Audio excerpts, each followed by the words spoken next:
to another YouTube TikTok compilation of my personal TikTok account, because with the ban going into place, I'm not willing to lose what is basically 4+ years of a diary and a recording of my entire life and the content and all of that jazz.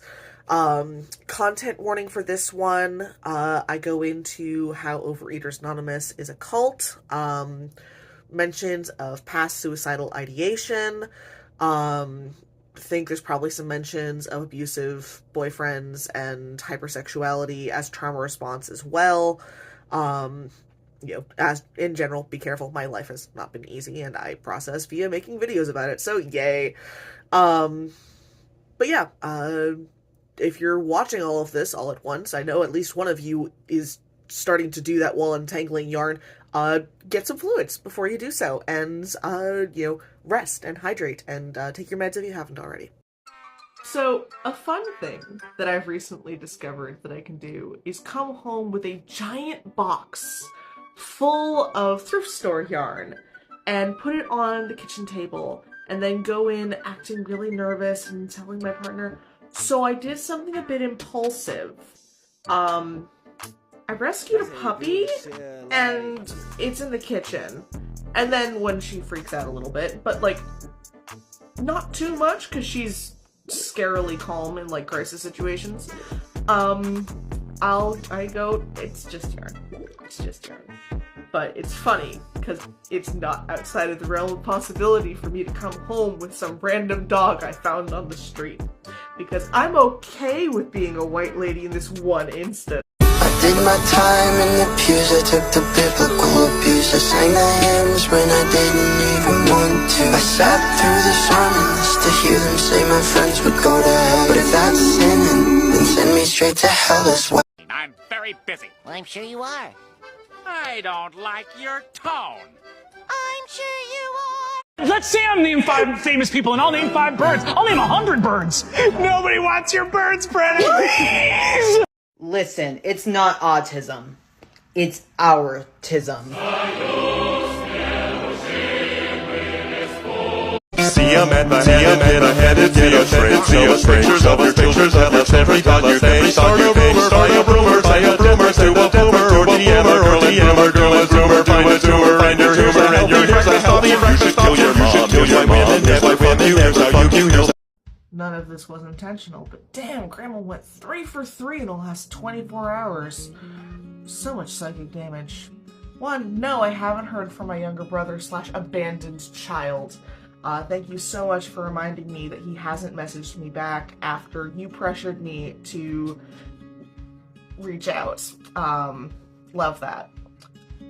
Then a clickbait article about how to find out what your IQ is. Thank you for reminding me that I'm burnt out, gifted, and don't have the reliable cognitive ability that I used to. Love that too. And then by email, because she's a boomer, and most of the time I don't mean that derogatorily, I mean that derogatorily right now, of the amount of sugar found in pasta and yogurt. Like, I can't eat those anyways. You know I'm recovering from an eating disorder. You know that my mother compared sugar to heroin. Why do you think this was appropriate to send me? It's been 24 hours. And in all of this, my brain has decided to remind me, oh, by the way, you're chronically depressed. Penelope. Really? That can't be comfortable, darling. How are you able to sit like that? I don't understand, and I'm honestly a little bit jealous of the flexibility of your bones. Okay. See, no, I see what you're going for. I absolutely see what you're going for. But the metaphor is a little too blunt and a little too over the top. Especially for this situation. So, I'm not going to ask that we don't have nightmares, because obviously that's going to be something that you do, because of course we have CPTSD, but maybe the metaphors could be a little more nuanced than that. I'm cooking dinner, and I will tell you right now, the combined smells of garlic naan, butter chicken, white rice, and then brownies with coffee Werther caramel drizzled over top, homemade of course, is an interesting conglomeration. You don't understand, Nate, is I am crazier! That's not something to be fucking proud of, Cass. Now who do you think you are? Bless your soul. You think I'm cute? Wait till you find out I'm stupid. Love magnets, super cool. I don't know how they work. I don't know why Niagara Falls hasn't filled up with water yet. It's constantly flowing, right? I love blue raspberry. But I don't know what it tastes like, because it's definitely not raspberry, but it sure tastes blue. Do you have trouble falling asleep at night? Try showering with pots. It's super effective. You'll pass out very quickly. For me, understanding the nuances of I handled that situation in a very traumatized, not great, elevated way, but I'm not actually sorry for anything that I said during that encounter. However, I wish that I'd handled it a different way, but I'm not sorry for the content of my message. Has been an interesting series of revelations. Ms. Belleth the Bold is quite annoyed that I dared put her new collar on her after she grew and fucked up her old one. So, the audacity that I dared put on a new collar, because there should be at least two, count them, 2 fingers, that you're able to get underneath the collar, because that is the way that the collar is going to be safe for the cat. And I could only fit barely 1, so she needed a new collar because she grew, because we were told that she was 1.5 years. Bull fucking shit. She was 8 months, if anything, when we got her, in January. So, 1.5 years, my fanny. Bullshit. With the things you know now, that only time can tell. Looking back, seeing fall, landing right where we are, and you're reaching out.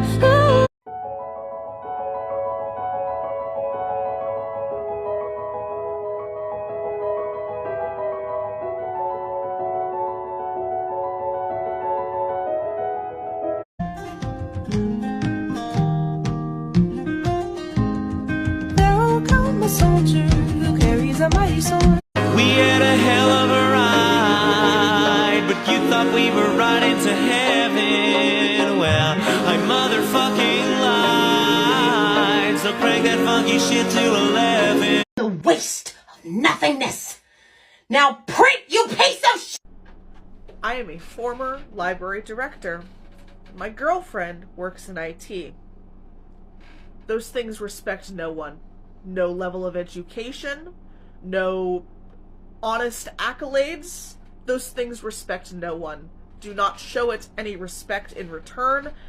I would genuinely suggest threatening to throw it into a nearby river. That always worked at the one at my former library. I'm prepared to sacrifice my life. I would add it to its price. Consuming all the air inside my lungs, ripping all the skin from off my bones. I'm prepared to sacrifice my life. I would add it to its price. Peaches, peaches, peaches, peaches, peaches, peaches, peaches, peaches, peaches, peaches. Ah! Oh, yeah! Ah! Peaches, peaches, peaches, peaches, peaches, peaches. When you let yourself be upsold on a couple bags of peaches by the cute Alphabet Mafia member at the farmer's market, you make summer in a jar. This is sliced peaches with lemon juice and a crap ton of sugar. If you're doing this for a younger audience, make sure it only stews in its own juices like this for 2 hours. If it's for an older audience, oh no, it got a little boozy. Oops. And then it goes either way over really good vanilla ice cream. I'm okay, Hades. Honey, I'm alright. Okay. Here's the thing. I'm really, really ace, and I'm really, really gay, and I live in a town with a lot of very attractive queers. So, yes, when I'm driving home and I see the very, very tiny queer person in the giant beat-up white truck, clearly having just come from their farming job, and they've got big, big round glasses and a buzz cut, and they're wearing Carhartt overalls over their binder, and they're smiling softly at the dog walking down the street, my automatic response is, I will flat this person down and feed them a brownie. It sounds to me like you're trying to jump straight to solving the problems without first processing this emotionally. If I solve the problems, then I won't have the emotions anymore. That's how you deal with emotions, right? That's a shark, baby. I know. I've seen Jaws at least 6 times. That's a shark. Well, not so fast. Huh? Don't jump to conclusions. I'm jumping. I've jumped. I've landed. Shark. It's a shark. Just keep in mind, things may not be what they appear. Huh? I've lost 100 pounds since I went off my antidepressants. I should be on antidepressants. The first time I've been off them for a prolonged period since I was 6. 6? 6. As in 6? Okay. There's a lot of reasons I'm no contact with my family. That's just one of them. I'd really like to stop having major health scares. This is the 5th one this year. Second one that one of my cats is allergic to me to, which is kind of cool. You know, the whole 2 nickels sound. I really miss being just convinced that I was a hypochondriac rather than there actually being repeated things wrong with my body. I really miss that. Listen, it's not autism. It's a Little Caesars Thin Crust Summer with a large 2-topping thin crust pizza for $8.99. Let the record show that my girlfriend's cat is not in here because she likes me in any way, though she does like several of the other alters. But she is in here because she does not trust me to not do something with that trunk that I'm convinced she thinks is some sort of mimic, and she is guarding against me doing something nefarious with sheepy-smelling yarn. She's not here because she likes me. She's here because she thinks I'm a threat. Alright. I've got my morning caffeine, I've showered. Time to catch up with the news, aka the Baldur's Gate chat in the Discord.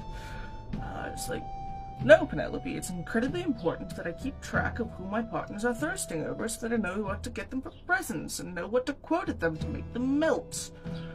Like, I'm aware I don't play video games. That's not the point. Well, excuse me for having enormous flaws that I don't work on! I'll tell you why I spit on your forgiveness. I'll tell you why I loathe your redemption. To reach a hand down to somebody, they need to be beneath you! I'm fucking stressed out enough with this new health scare, but I arrived to my doctor's to find out that their entire fucking parking lot is being used for this street fair thing of other doctors in the area.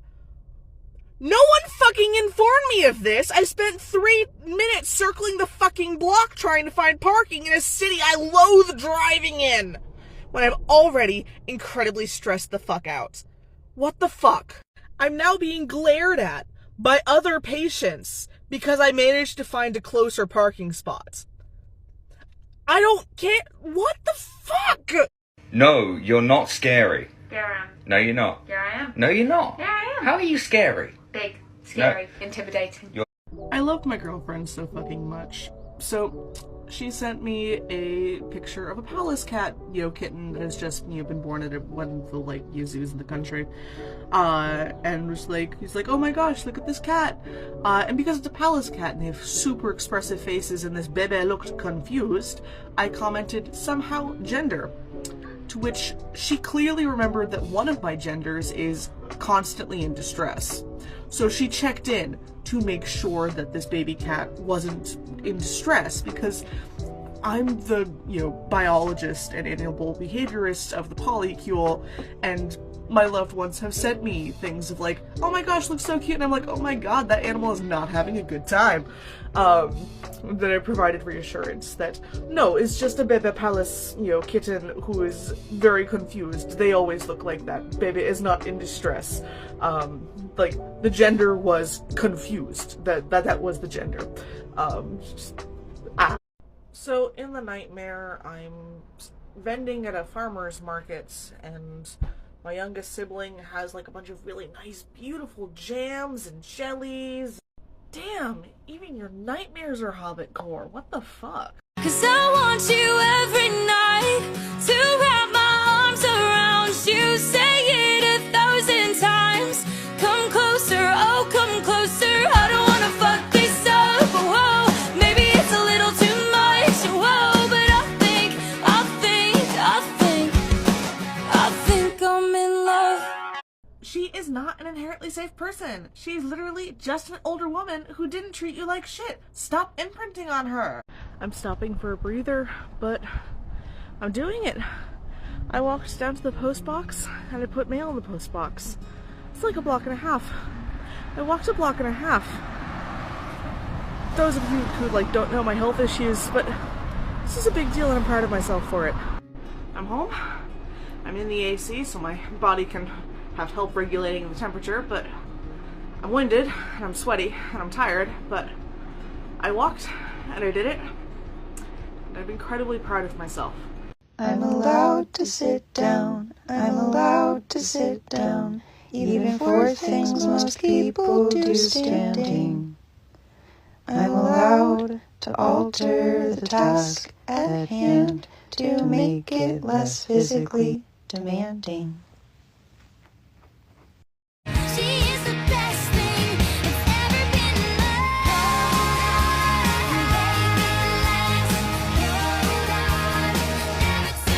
life. I'm not very good at this, that's why I'm practicing. I'm not very good at this, that's why I'm practicing. And I won't get better right away. But if I practice someday I can say I'm getting better at this because I'm practicing. I'm getting better at this because I'm practicing. Yo, Baldur's Gate, I understand the targeted advertising, but I'm not a gamer. I'm just gay into the polycule full of gamers. I don't game myself, but yes, some gamer has absolutely rubbed off on me. I can tell you the plot details of most of the Dragon Age games, a lot of Mass Effect, most of Genshin Impact. I know that osmanthus wine tastes disgusting. It's got notes of NyQuil. I don't like it. I know that osmanthus tea is okay. I know that the osmanthus candles smelled really good. I know that I am Zhongli a little bit because I appreciate youthful trends. I'm not so old and inflexible that I can't appreciate youthful trends. Could probably give you like a fair approximation of my girlfriend's info dump / rant on Mass Effect sniper rifles. I can go into detail while not understanding any of the full context about how Solus from Dragon Age Inquisition is just an absolute jackass, but he has unfairly attractive legs. I can give a fair approximation of a lot of stuff, but that's just through sheer repetition, not through having actually played it myself. Today I got accurately profiled as a useless queer by the tiny Asian auntie at Walmart, who gave me a lecture on how it was good that I was cooking my girlfriend good food, but that I needed to be frugal about it, and that was how I was going to turn my girlfriend into my wife. This included a detailed directions to this bulk Asian market in West Hartford, a blistering lecture on how, the nearer small Asian market was overpriced but good for local white college students and okay enough for Asian students away from their mother's cooking. Then I got detailed info dump on how all the sauces in that section were used, and understandable outrage at why is this white person product made in the USA in this section, to which I explained that Bragg's liquid amino acids is for white people like me who have weird allergies and who want something like soy sauce but can't handle actual soy sauce. And just ouch, but accurate, what? Let's change the subject! Because we don't have time to unpack all of that!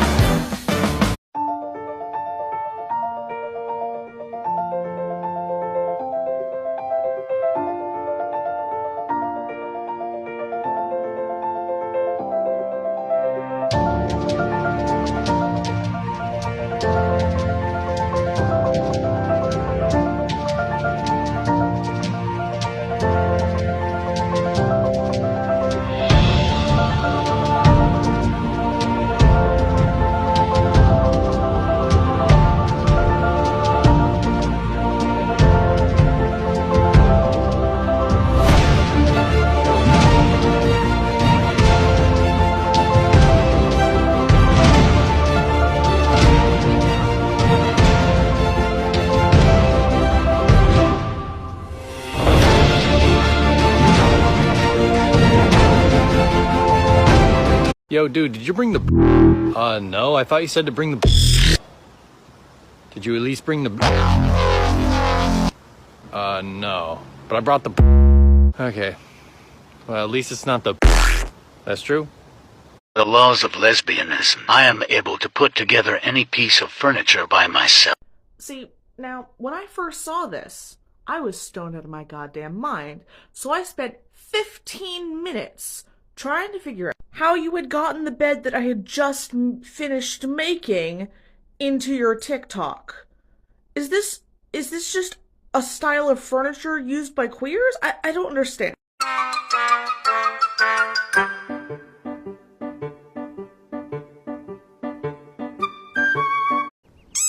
It sounds like a dog toy. But actually, this is the sonorous war cry of a very angry frog. So, I'm getting back in touch with my youngest brother, and apparently, my parents have just stopped mentioning my name and are now scared to mention me. So, and my little brother alluded to this as I have become Voldemort. They do not say my name. It's like, ah yes, there is no abused eldest child who has gone no contact. There is no Warren Bossing say, this is not the child you drove to suicidality that you are looking for. I hate how much this tracks with their behavior. Just like, no, there's no problem. There's no problem at all. We're fine. We're a happy, nice, liberal, lesbian, atheist family. Absolutely. At some point, you'd think they'd change their behavior, but no, apparently not. If you're going to keep giving me trauma, I'm going to keep making content to deal with that trauma. No. Come on. Come on, play with me. No, play with yourself. Oh, saucy. Every day it's getting closer to taking a bath with a fucking toaster. Oh my god, so this...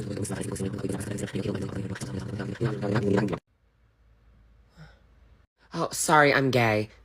And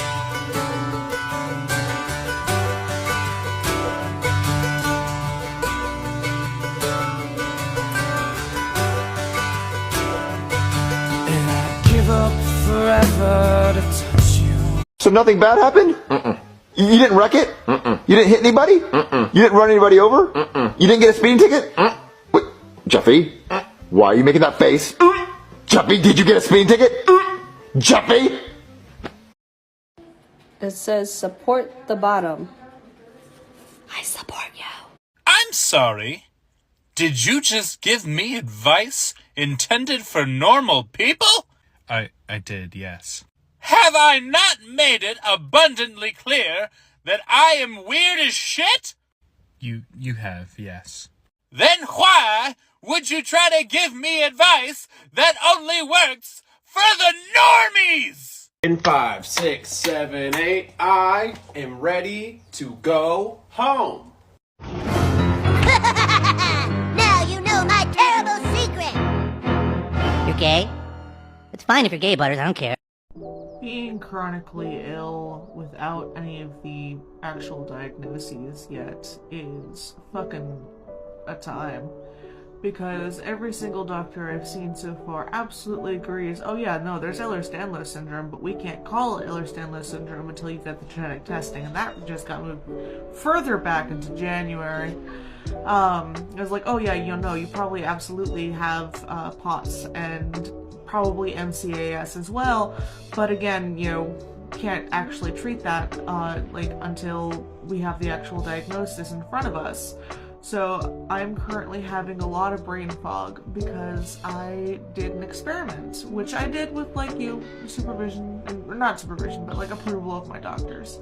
My gastroenterologist is like, okay, well, until you can get in with an allergist who can actually diagnose you with MCAS, which is impossible to find, okay, let's Benadryl, try 1 or 2 pills of Benadryl, but given that it affects you really strongly because you probably have MCAS, don't try it afterwards. And if it stops working and the stomach pain comes back, stop doing that and just go back to your safe foods. Good job on already having made the lifestyle changes. So I figured out that one Benadryl does not cut it if I'm already fighting off a stress-induced flare and high humidity. Having very strong brain fog today. Love this for me. Yay. I think we need a fresh start. You tried to kill me. But I didn't, and if I wanted to, I would have. Does that not count for anything? Again, I preface this with this is not going to work for everyone. This is not going to fit all situations. I'm not a medical professional, but I am, at this point, pretty darn good at managing doctors. A method that I have found a lot of success with is having some in-law doctor who can't see me due to a conflict of interest, totally fictitious, who thinks that I have this list of disorders and syndromes, but can't see me due to the conflict of interest. This both allows possible critique of their work by an authority figure. They don't need to know the doctor's name. They're not going to really ask. But critique of their work, someone watching the situation. This is very similar to advice from people who are like, oh yeah, no, my husband has asked me to ask about this. It sucks that we have to do this, but we do. Another thing that I found a lot of success with is trying really hard to see resident doctors. Doctors who are still in their last bit of training, still like, they know what they're doing, but they're still a little nervous, and that combined with this other doctor, older doctor, saying that this is what this is, and speaking tired millennial to them, being very clear of, I don't want to be a Karen. However, I'm not willing to tolerate having my concerns dismissed because I'm fat, autistic, and assigned female at birth, and I'm aware that there's a lot of that stigma in the medical profession. That does two things. It lets them know that you mean business. It lets them know that you're not going to be awful to them because they're millennials, they're used to that. And it also puts those stigmas at the front of their mind and allows them to be like, oh well, no, I need to take this person seriously because I don't want to do one of the, I don't want to be perpetuating that stigma. And then they'll run your list of long chronic symptoms and other doctors' opinions past their primary teaching doctor, and then you'll get the referrals to specialists that you actually really need to see. This is not going to work for everyone, but I found it to be helpful. I'm walking sex, pedal to the metal with a discotheque. I'll be grinding out the diamond OG. I'll light up the joint, I'm trying to OT. You are outgunned! What? Outmanned! What? Outnumbered! Outpanned! Pay your fucking taxes! Put your guns down on my command! Hand them over! This is Hamilton, my right-hand man! This is my now annual reminder that spicy ramen is not a replacement for a decongestant. Bullshit. I think I'm good to go, cause I quite enjoy the life you say I'm trapped in. Now I admire you, and that'll show you do.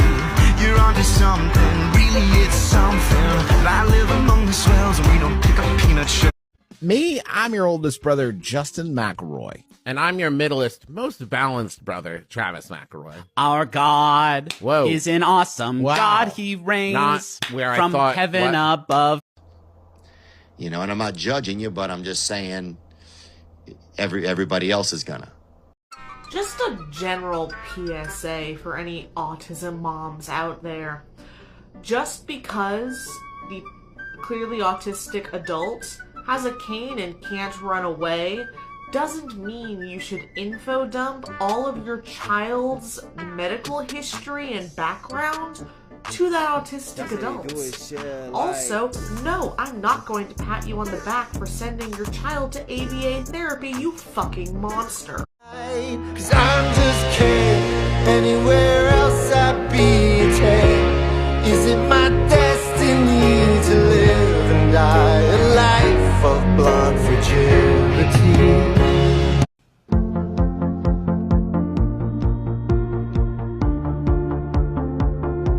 You're not getting bullied. You're losing that fight. You are not the victim. Isn't it amazing? Yeah, I just gotta be honest, I don't know what the big deal is. Get out. It's just a long string of very bad luck. And I don't know what kind of carnage I inflicted in a past life to deserve it. I must have been Dracula or a spin instructor. I don't have to explain myself to you. I'm a grown woman and I do what I want to do. Baby, lock the door and turn the lights down low. Don't wanna talk to people I don't know. Let's order takeout, watch our favorite show, and ditch our evening plans. Sorry, I thought it might be the kind of thing Harley would do. I don't care about Harley. Wayne Tech promised an electric car by this year. I put a deposit down. Where's my goddamn electric car, Bruce? They said that adulting scares the living shit out of me. Grocery bills on top of utilities. I'll work 9 to 5 until the day that I die. For now I guess I'll just dream in my sleep. The girl boy, not girl, not boys, who not girl, not boy, girl boy. She is a wonderful human being, and I am not denying that. I'm also keeping an eye on the social and psychological ramifications and possible causes, because that's how I keep myself safe historically. She is a wonderful human being. I am not denying that. However, because she's not actually in the genetic line of fire for the mast cell activation syndrome, the Ehlers-Danlos syndrome, the direct autism, she's able to keep more homeostasis for her own self-image and allow that self-image to be really caring, be really forgiving, be really, supportive, because there's no actual threat to her or her direct line of kin. Because she's not actually my grandmother by blood, she is my cousin twice removed, so therefore her direct line isn't going to be impacted by this, because this is from an in-law to the family who had this, passed this genetic cocktail on to me. I hate that I have to think like that. I really, really do. I really, really wish I could just trust people. But I trust too easily because I've been trained to do so since a very young age. I don't hold boundaries well, and therefore I have to think about these things. So it was benign? No, nothing to worry about for the most part? Yep, I'll schedule that 6-month appointment. I have a question, and I'm trying not to be too blunt about it. No, nothing you did. I'm transmask. I've wanted these chopped off for years, and with this recent health scare and the fact that I'm not able to wear a binder because it hurts too much because of the painful lump that is benign but still hurts, my family medical history, and just like a lot of other things, is it possible for me to get these removed? What? What?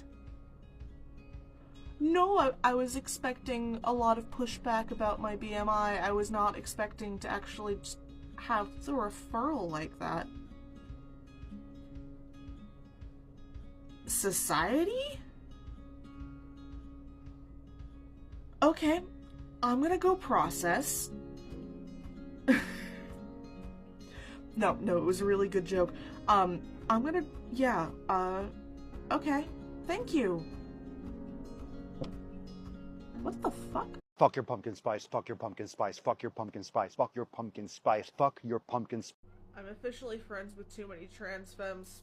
I know the meme too well. Oh my god, no, oh my god, he does not know what he has done. Where the heck is man? Hey, where the heck is mine? You give me lots of scritches, you feed me puppy dinner, but I really, really miss her. Where the heck is man? What if she's in danger or taken by a stranger and her puppies need to save her? Where the heck is mom? Where the heck is man? Hey,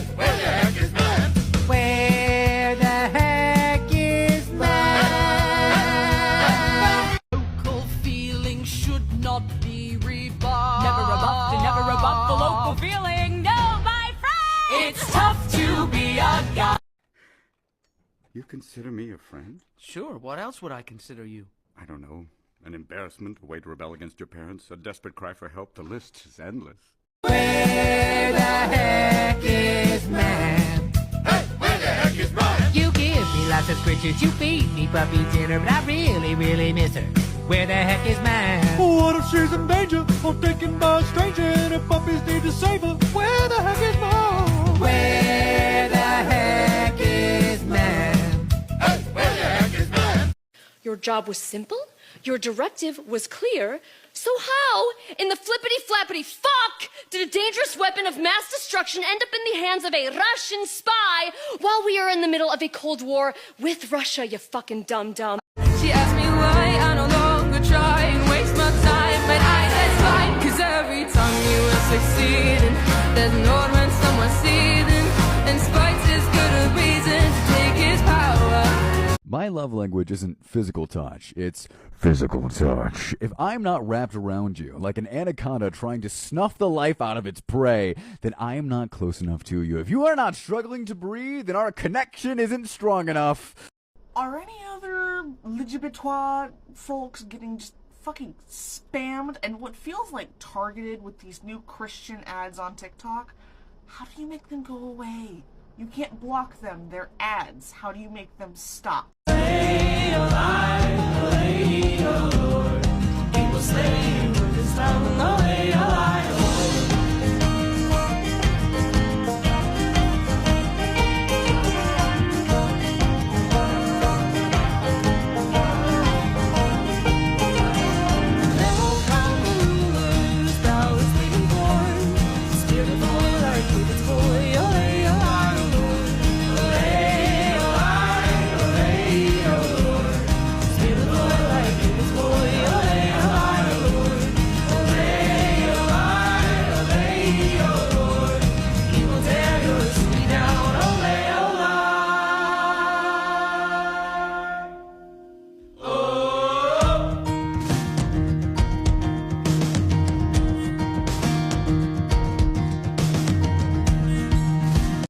Yes, I'm getting you lunch.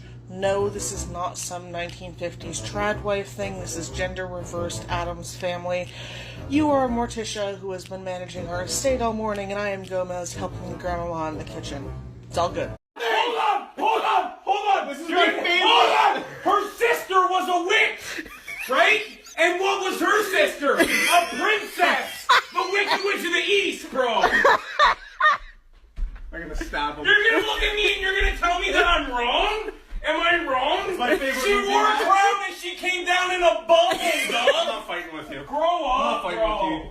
Grow up! Get it! In a truly shocking turn of events, my disability has disabled me.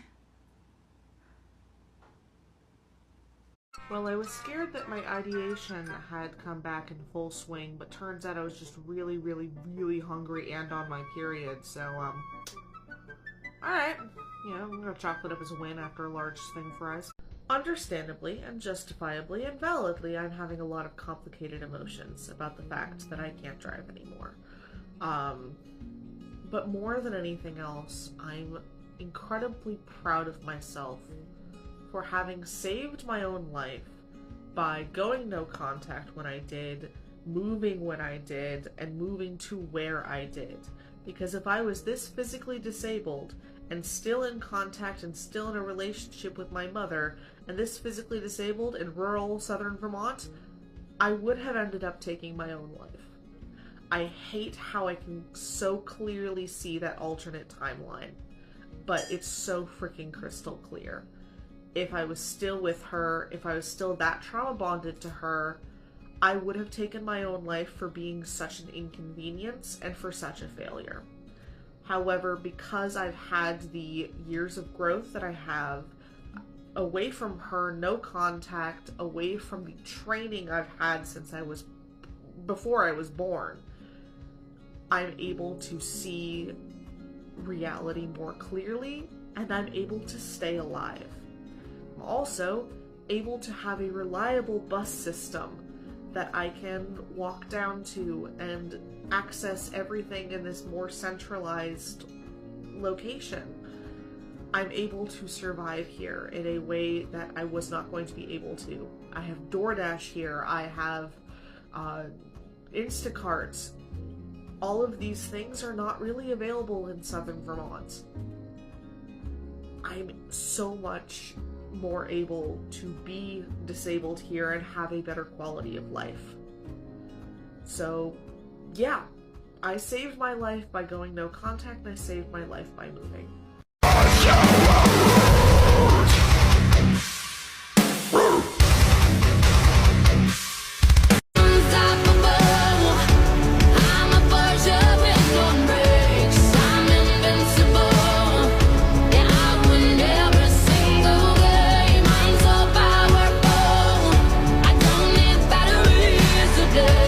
Okay, but this is extremely funny because they've already given me shinies in the form of punk art that's like and then a picture of like a cab and it's like a patch and like other little things, and in exchange I bartered them lavender hand-woven sachets, and oh my god, no, they are absolutely a company of dwarves. And I am a hobbit. Okay, no, this is fantastic and this is perfection. I love this so. I'm trash. But you're very cute trash. Make all the other trash go possum. I think the homeschoolers next door are playing Necromancer? Or something along those lines. There's a chanting going on about, like, come alive at the sound of 5, and then chanting, and then, like, there's some impressive, ominous dirges going on in the background, too. It's just like, alright. Little concerned, but, you know, I played weirder when I was a homeschooler, so. This is my meal. I call this girl dinner. Girl dinner.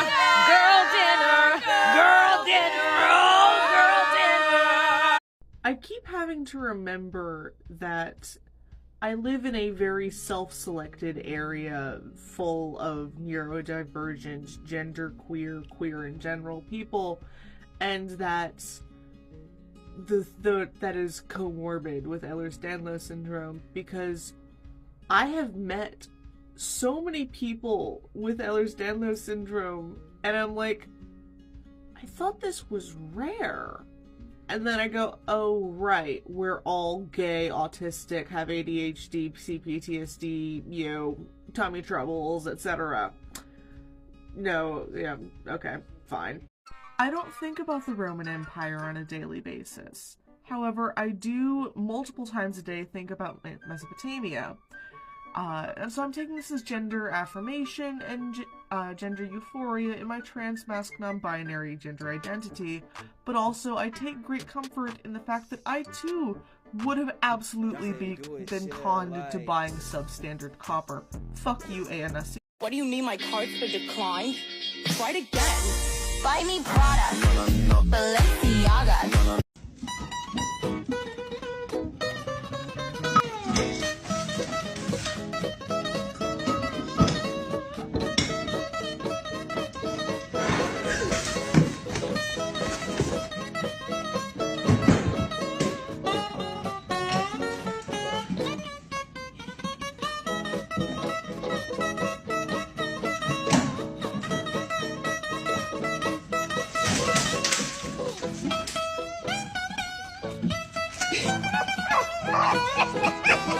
What else do you have in there?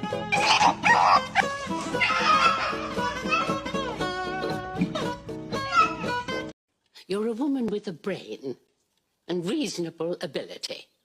Stop whining and find something to do. I think the word you're searching for is Space Ranger. The word I'm searching for, I can't say because there's preschool toys present. So I have COVID for the 3rd time. Not through anything like of my own doing, shut the fuck up. But some things that are amusing me in like a dark humor way. Number one, realizing how far I've come in my ability to manage my chronic symptoms, because I spent all last winter feeling like this, and I have COVID right now. I want you to think about that. I spent all winter feeling like this, and now I've just gotten so much better at managing my symptoms that I feel mostly human most days, and that's a big frickin' step. And the second bit is I live with my nesting partner, who is chronically healthy, chronically well. The last time I saw her this sick was for 24 hours right after she got her COVID booster. She doesn't get sick easily. So, being able to flip the script of, no, just because you feel okay right now doesn't mean you're not going to feel like shit in 5 minutes. No, don't gaslight yourself into thinking that you're not sick. You are sick. The fact that you're having this much trouble shows some not great family stuff that happened in your childhood. And just like, no, you need to hydrate, and to actually hydrate, here are some electrolytes, make sure you're taking your electrolytes and your sodium. It's so fantastic, and she's fully like, you're relishing this, aren't you? I'm like, yes, I don't get to do this ever. Yeah, I mean, I'm not concerned about the coughing aspect of COVID. I learned how to take quick, shallow breaths to avoid a coughing reflex at like age 4. I'm not too concerned. What do you mean most people didn't spend their childhood in the ER with absolutely no follow-up by their doctors or their parents? Are you sure? That seems like fake news, because the scent of a nebulizer still calms me down automatically. What? So it was Rosh Hashanah recently, and apparently pine needles dipped in honey isn't a common thing outside my weird crunchy homeschooling group. It's really good. You white pine needles dipped in honey. Usually it'll been like really cold outside, so like the honey will kind of crystallize. But no, apparently that's not usually a thing. Dude, how are you so funny? Oh, dude, easy. I'm traumatized. Is this a joke? I'm serious. I've been through horrendous shit. You can laugh too, because when you think about it, it's funny as hell. Like, when you really think about it, it's funny. I'm ready to be done with COVID because I would like my bones to go back to their continual static electric shock dry pain rather than this wet, swollen pain. What do you mean people don't have different types of pain for their bones? Bones hurts automatically. That's what bones do. The homeschoolers next door have switched from Dead Woman Come Alive as their trampoline game to Barbie Come Alive as they deprogram each other from the patriarchy. And I love these kids so much. I have not yet gotten the courage to introduce myself to their parents to like reassure them that I'm not a creep, but like I listen to these kids a lot, like while I'm weaving and stuff, because like my studio faces like the sort of like little green strip between our buildings. It's just like, yes, Barbie Come Alive. The boys especially are having so much fun in being deprogrammed from the patriarchy because they know this is important. So this may count as a decongestant. So what's in this, darling? So this is a good chunk of leftover chipotle pulled pork, some very good kimchi with oysters in it as well. The base instant noodles are this spicy beef variety I found at a store in New Jersey. That's been cooked. Those have all been cooked. Oh, there's also a bit of gochugaru. This has all been like brought together, cooked. And then 2 slices of American cheese have been melted and stirred in to help further thicken the broth and sauce. Then once all that was situated and done, on top of that we have a good heaping spoonful of chili crisp and fresh green. Hades doesn't want me to be at soup. Hades wants me to be at Cuddles. But I need to be at soup right now because my voice sounds like this. I'm glad that my existence on this planet happened to align with a time when Dungeons & Dragons could become a career. And Hey, you're not kidding. This is absolutely what it was going to be and nothing else. Settling down, but I blacked out at brunch. I swear 16 was yesterday, but now I'm closer to 28. The utter terror of when your girlfriend's kitten, who's now a young adult cat, who you went through 2 frickin' heats with before you managed to get her in to get spayed, And when she's running about and murping more than usual, the terror of, you better not have regrown your reproductive organs. That's not possible, but also I wouldn't put it past you. No. Thankfully, I think she's just having some more vocal than usual zoomies, but the terror that gripped my heart for a moment. I took the drugs and the drugs are working. And the drugs are working. I took the drugs and the drugs are working. Took the drugs are working. And the drugs are working. And the drugs are working. I took the drugs and the drugs are working. And the drugs are working. Hey there, my soul dog, what's it like when you're not with me? When I'm in a room away, you act like it's another city. Yes, you do. No one's attached like me and you. I swear it's true.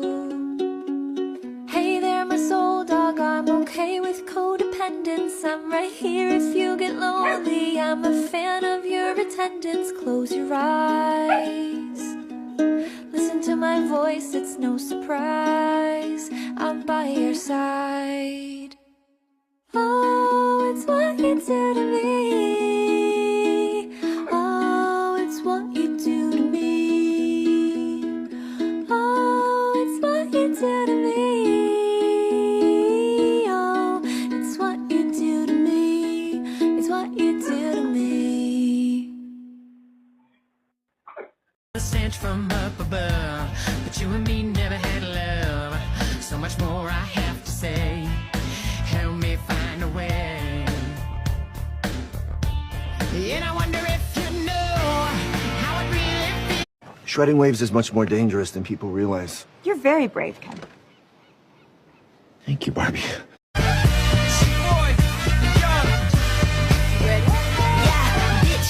said what I said. I'd rather be famous instead. Oh, hey, you want one of my gay cookies? I'll take one, but what makes them gay? It has a mushroom on it? Yeah, I see, but I just mean, like, what about the mushroom is gay? It has a mushroom on it? Hey, I forgot! Grandma wanted me to tell you she's making stew tonight! Fuck yeah! Forget about touching grass. I need to touch the sea. I need to go in the water. I need to dive in the sea. The thing with encouraging your loved ones to actually care for themselves and actually, spend the money that, to, like, get things like the good tissues that are soft and gentle, is that they will absolutely throw that back at you when you are having hesitation about justifying buying the gluten-free bread. Humph. Excuse me. No. I'm the only one who can have low standards for myself and high standards for my loved ones. No, I don't care that you're traumatized in exactly the same way as I am. The audacity. I've been working all week and I'm tired and I don't want to sleep and I want to have fun. It's time for a good time. Shot of tequila, beer on tap, sweet southern woman sit on my lap. Days seem sometimes as if they'll never end.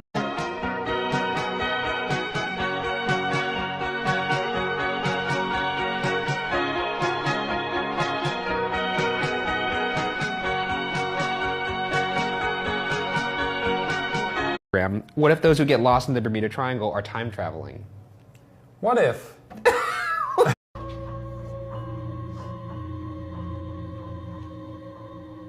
Someone cooked here. I call this chronically ill dinner.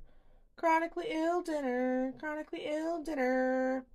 Also known as, my gastroenterologist has told me to continue acting as though I have mast cell activation syndrome, even though I have not yet officially been diagnosed, because that seems to be effective in stopping the stomach pain and other symptoms. Woo! Yeah, girl math this, boy math that, non-binary math, No one ever really talks about parentified, your only value is in the labor you produce math, because I'm not allowing myself to start my actual work until I've had breakfast. But I don't want to have breakfast yet, so therefore I'm putting like a couple hours into my counted cross stitch. but I really should be going and eating breakfast because I don't need to produce labor in order to validate and explain and justify my existence. I just get to eat. I want to see your queer friend who dresses like Gonzo from the Muppets. The other day, I went up to 2 other trans masks who I knew and had, met before, and I informed them that I really, really liked that they had the full goth gonzo look. And I love when trans masks get compliments because, like, we don't know how to handle it. We frickin' don't, but they looked like goth gonzos. I told them as such, and it was clearly one of the most gender-affirming compliments that they had gotten that day, at least. So, yeah, let us know when we look good. We don't always know. Some people claim that there's a thought inside that brain, but I know there absolutely is not. I have a system of lists and calendars that works for me to combat my brain fog and memory issues caused by a lifetime of dissociative amnesia. However, the system got disrupted during my last bout with COVID, and now even weeks later, I'm scrambling to catch up and get back to what works for me, and I feel like I'm barely treading water and my bint of a brain is on a giant door just out of reach, while shoving me down. Like, yeah. You're not autistic, you're just a little silly. And you cry when you have to leave the house, but that's unrelated. I think they look so bad in soft, sweet sweaters.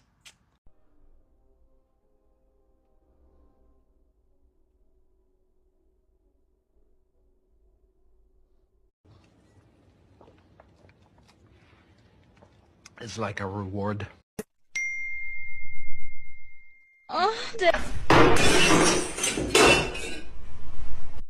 Okay, so this says it should take 1 hour to 4 hours for this to start working.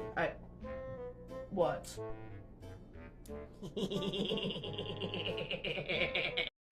So, I finally look my age, which is really weird after a lifetime of adults not fucking getting it, that the reason that the 14, 15, 16, whatever teenager looked like a person in their early 20s was because they were fucking traumatized. And now I finally look like the traumatized 30-year-old that I have mentally been for far too long, so that's fun, I guess.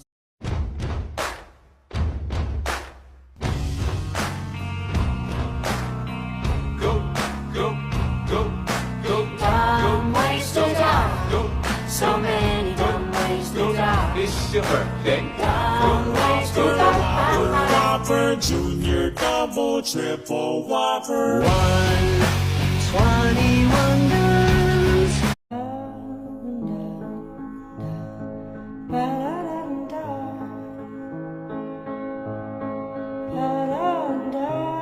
Can we go home now so I can finally make dinner? And have wine? And have wine. All right! Let's get the kids and get the hell out of here! Oh, thank God. Me and the devil, walking side by side. Absolutely, I will start with some context, and this is my disclaimer. This is what happened with me and my situation. I'm not assigning this to all situations, even those with like surface level similarities. This is very much a this is what happened to me, etc. For me, the emotional incest was not sexual. I want to make that very fucking clear. But it was a form of intergenerational trauma. My mother was emotionally incestuous with me because her mother was emotionally incestuous with her because her mother was emotionally incestuous with her. It probably goes back further than that, but like most white people, I don't have a good sense of my family's history. Because my mother grew up in a emotionally incestuous and parentification heavy household and was the eldest daughter, she did not have a good sense of boundaries. She did not have a good sense of red flags. Those had been trained out of her at a very young age. And because of that, she ended up with a very abusive relationship with my biological father. And when she left him when I was 3, I lost everyone in my life except for her. She was the only adult who stayed, and I was terrified that she was going to stay. There was definitely a trauma bond there. She was very much the sun, and I was a planet orbiting her. She was my entire world. And I was undiagnosed autistic, deliberately so, I believe, and didn't get well socialized. She was my entire world for a very long time. And because of how she was raised, and because of how my grandmother was raised, etc., she kept the cycle going. I'm not entirely mad at her for that. I am a bit, because she definitely had resources that she could have broken the cycle, should she have desired to. But because she was raised with extreme lack of boundaries, she tried so hard to do the opposite of what her mother did that she did a full 180 and came at it from the same different direction. So now, again, because I am autistic and I don't recognize red flags, because, again, from a very young age they've been trained out of me, I have to really work to not fall for manipulations, intended or otherwise, from older women, because I've been trained from a young age to crave, to be addicted to that type of validation, and it's scary, because there are absolutely older women who are like, unintentionally, I believe in many cases, but who are using manipulation and maternal aspects in order to get what they want, and it's fucked up, and I can't trust my instincts, because my instincts have been molded and trained to see that type of toxic manipulation as love from a very young age. So I will find myself in situations where I'm being actively manipulated, and I will crave it. I will not see the red flags for what they are, because this is what I'm familiar with, this is what I know, this is love to me. And going no contact with my mother was the hardest thing that I've ever done, because I was going against 20 plus years of conditioning, unintentional conditioning, but conditioning. And breaking that type of conditioning is really fucking hard, and I'm still dealing with the repercussions of it. My brain feels like scrambled eggs. I'm tired, not just in a tired baby way, but in everything's been kind of a lot, and I got nothing in the brain tank. Just need to feel less like this. Less scrambled eggs brain, okay? Thank you. What? It's called manifesting. Look it up. Hi, I just want you to know that one of the only reasons I'm still alive is spite! To mesh with, and when someone finally seems excited to hear about all of your fun niche facts, you'll know you've met the love of your life. Ouch. Right in the accuracy. And then you find other people to do that with, and then you're all very gay and polyamorous together, and it just is info dumps into perpetuity. It's really freaking great. Here's what we're gonna do. Me and my boys gonna mess you up. I rolled a 1. I rolled a 1. Fuck. I just died of your arms tonight. It must have been something you said. I genuinely adore a certain subset of cis man, and the subset is the one who's had all of his childhood friends come out as trans femme, who has looked his gender straight in the eye and gone, yep, nope, I'm a cis guy, but I'm going to be a cis guy who is not a douche, who is an ally, who has screaming bi-wife energy. I genuinely adore these people. Gold star stickers for you, all of you. Oh, how's your day? It's bad. Life is a burden, and I resent my flesh. To make this out like it's my fault. You're the one who doesn't care about your own safety, by your admission. You're the reason I'm unhappy enough to say that.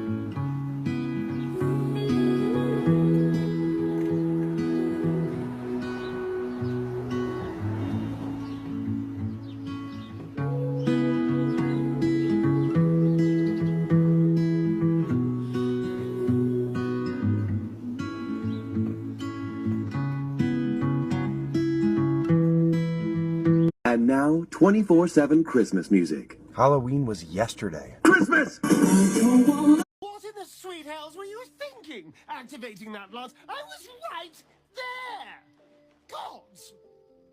Do you have any idea how much that hurt? Next time. No. If there is a next time, I'll be the one aiming the all-powerful weapon. Thank you. Although, I do appreciate you trying to fix your mistake. Just don't do it again. Now, shall we go?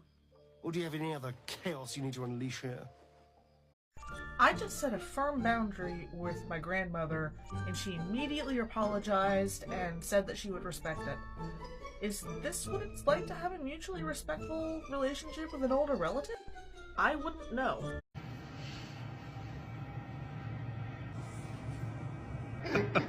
That is what it feels like and looks like when I eat one of my allergen foods with my mast cell activation syndrome without having a Benadryl first. I'm going to presume that this comment was left in good faith. This was about how Ehlers-Danlos syndrome can affect your teeth. Braces are a privilege. Healthcare is a privilege. Not everyone has access to that. Not everyone has access to continued healthcare. Also, Ehlers-Danlos syndrome is incredibly co-occurring in the autistic and ADHD communities and the ADHD communities. As such, statistically, people in those communities are more likely to be medically neglected, even if our parents have access to healthcare. And because Ehlers-Danlos syndrome and ADHD, autism, ADHD have a strong genetic component, our parents may not have access to that healthcare in the first place because they may be underemployed. Healthcare is a privilege. Check your privilege and check your ableism before leaving comments like this. Fun fact. With Ehlers-Danlos syndrome, because collagen is fucking everywhere, that includes the tendons and muscles that control your eyes. And it is in fact possible to hyperextend your eyeballs, which in my case leads to periodic dyscalculia and dyslexia.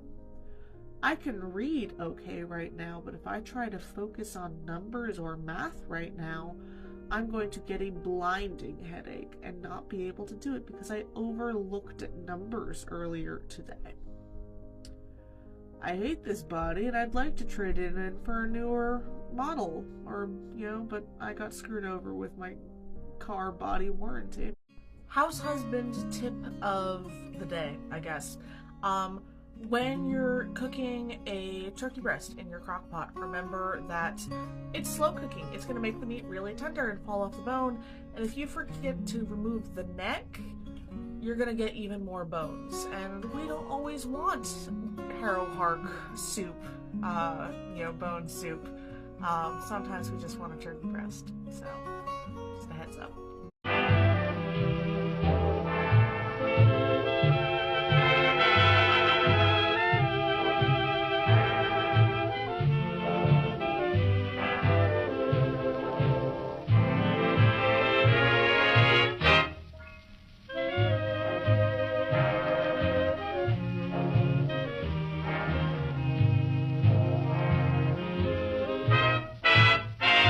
I just don't get it. You took a shower, you changed your sheets, you put on your most comfortable clothes. How could you still be overstimulated? I can feel my teeth. What? I can feel my fucking teeth. For me, one of the hardest things about polyamory has been internalizing that my partners aren't going to be playing neurotypical mind game bullshit with me. That I can actually take their words at face value, even when their words are deeply uncomfortable, like, I love you for who you are, and you don't have to produce labor in any capacity for me to love you. My love isn't transactional. Because that goes against every single internal worldview I have of myself and other people on this planet. Yeah. If they're unconscious, don't make them tea. Unconscious people don't want tea.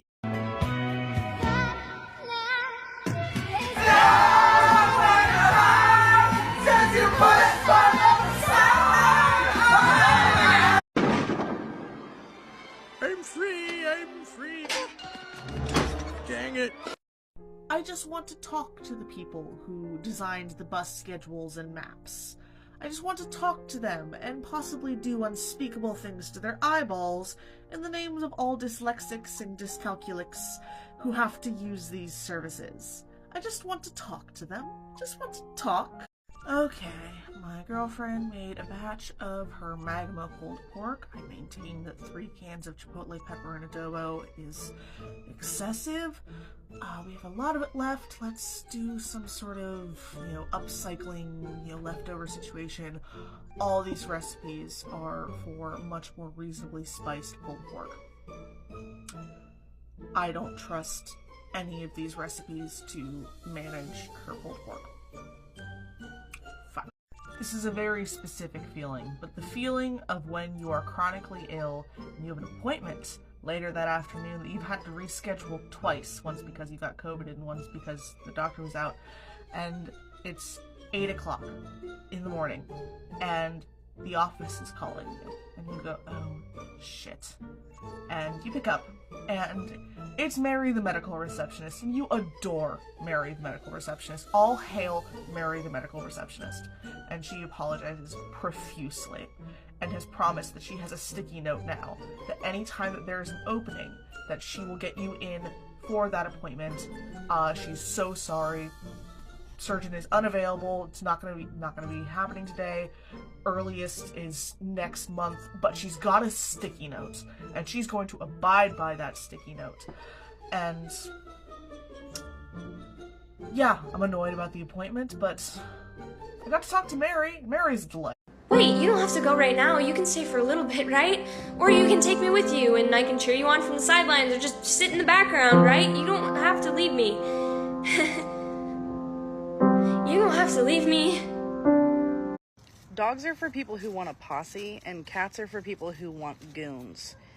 Unless you have a calico cat, in which case you have some form of degradation kink, as evidenced by the bags under my eyes. Because take all the stubbornness and stupidity of an orange cat, but with the immense intelligence of like a border collie, and the knowledge that she is right and I am wrong, and then quadruple that stubbornness. Yes, the closet door that smells of mice is now barricaded by pillows because I don't want her doing damage to the apartment and I want to be able to just fucking sleep. Yes, the landlords have been informed about the mice. Yes, I have a slight degradation kink. Shut up. Give me it! I've got fucking clinical depression, you fucking idiot. One of the wildest things about having medically neglected Ehlers-Danlos syndrome, very obvious Ehlers-Danlos syndrome throughout your childhood, is people then going in your adulthood once you finally figured out what's going on, because no one fucking helped you, is people in your adulthood going, you make this your entire personality. Yeah, I was right. I was right, you absolute assholes. I was right that there was something wrong with my body. I was right that I was in pain. I was not being melodramatic or attention-seeking or whatever it is that you thought instead of actually paying attention to what the child was telling you. I was right. So yeah, I'm gonna be loud about it for the rest of my goddamn life. I lost like 27 pounds. Oh my god, what is your secret? I had my arms ripped off. Oh. Right. Be naked, just fill your drink with tonic gin. This is the American dream, so sip the gossip, drink till you choke. Sip the gossip, burn down your throat. You're not.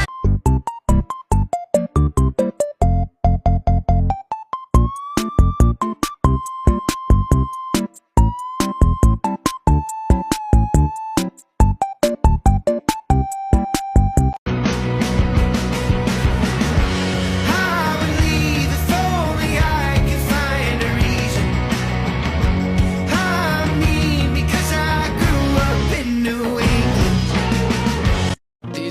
it for anybody who says that they're fine when they really aren't. Yeah, I'm fine. If F is for feeling overwhelmed and I is for I'm not alright. Yeah, I'm fine. If N is for not being able to sleep for every night. Right now, I'm not depressed. I'm just having a little break from slaying. I'm just having a little break from slaying, and then I'm gonna go back to slaying soon. So don't you worry.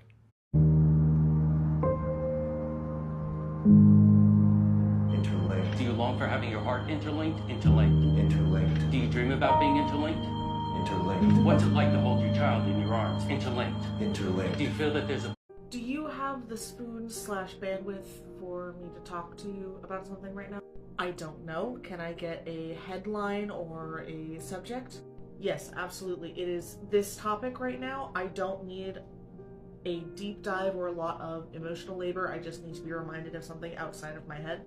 I can give the cursory thing right now. I can't do a deep dive on that, so thank you for letting me know that wasn't needed. But yes, I can absolutely let you know something outside of your own head. Let me tell you.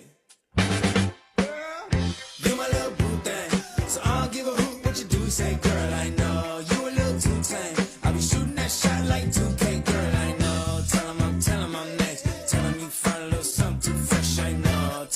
Sometimes, when you have dysautonomia, through shocking events, your autonomia disses you. They gotta check in with the queen. I'm the alpha, the omega, everything in between. Ride with the mob, hum to Allah. Check you and me, in do your job. Bird is the name, then Baller did the chain. Torn up for the watch, pretty plain Jane. You learn interesting things on road trips with your partner, especially when your partner is born and bred in New York City and you grew up in rural Vermont, and you realize that your partner is unfamiliar with the concept and reality of a car having a roadkill knife. Because if there's fresh roadkill, that's free meat. And either you take it yourself or you call in like a local town number who like will distribute that to various families. Of course you would have a roadkill knife in your car. Apparently this is concerning, and we're not getting one for this car. A roadkill knife or a meat knife is the knife that you use for roadkill and or meat, as opposed to your possibly secondary knife, which is used for like plant matter, cords, that type of thing. It doesn't have to be cleaned as often, and you can lend your non-roadkill meat knife to like any vegan friends. It's good to have two knives for assorted situations.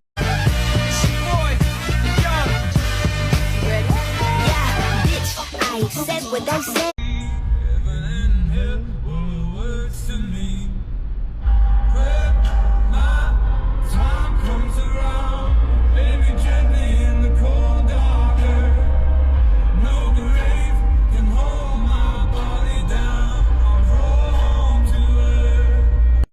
This is such a minor thing, and I'm aware that it's such a minor thing, but can there please be a mandatory training for Instacart shoppers that iceberg lettuce is not the same fucking thing as cabbage? It's not. I know it looks similar. I know it does.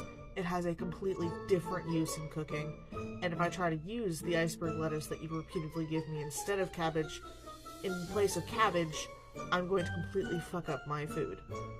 Please, just know it's not the same fucking thing. I like to think about her sometimes.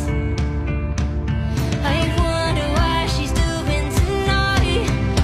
Yeah, yeah. She's having dinner with her family on Friday night. They're talking about TV shows and they never really fight. I hope she never has to feel every day. I hope she never has to make this version. I have discovered a new sensory hell as a trans-mask autistic person with chronic illness. And that is anxiety underboob sweat mixed with ultrasound gel. No, I'm not pregnant. Not unless it's like asexual sapphic Jesus. And even then, someone else could fucking carry him. And I can't fucking shower because I used all my goddamn spoons to get on the bus to get to the said appointment and then back, because Understandably, the state of Massachusetts is like, hey, if you faint regularly, you're not allowed to get behind the wheel of a car.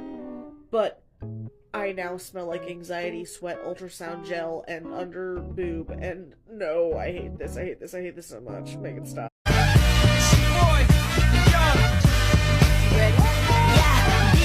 I said what I said. I'd rather be famous instead. I let all that get to my head. I don't care, I paint the town red. Oh my god, are you okay? Yeah, I'm good. Oh, I love it and I hate it at the same time.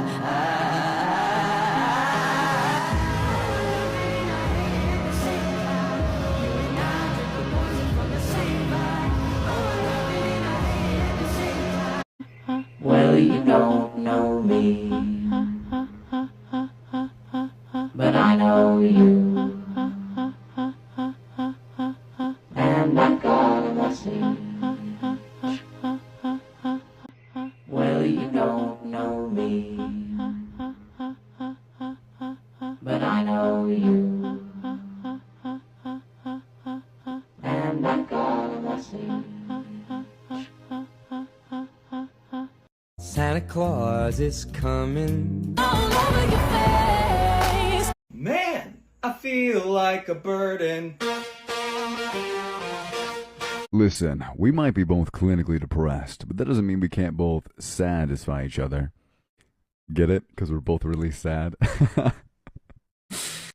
It doesn't matter which way you're trans or if you're cis or not. Eldest daughter is an assigned gender that you can't escape.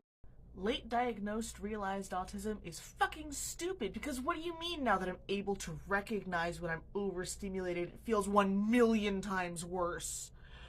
How? Why? I was able to hot glue plenty when I didn't know I was autistic. Now that I'm actually getting in touch with my body and my sensory needs, it's 1,000,000,000 zillion times worse? What the fuck? I could be sewing and having a good time getting into a good groove, but my freaking Ehlers-Danlos syndrome skin decided to start splitting. You can't really see it very well here.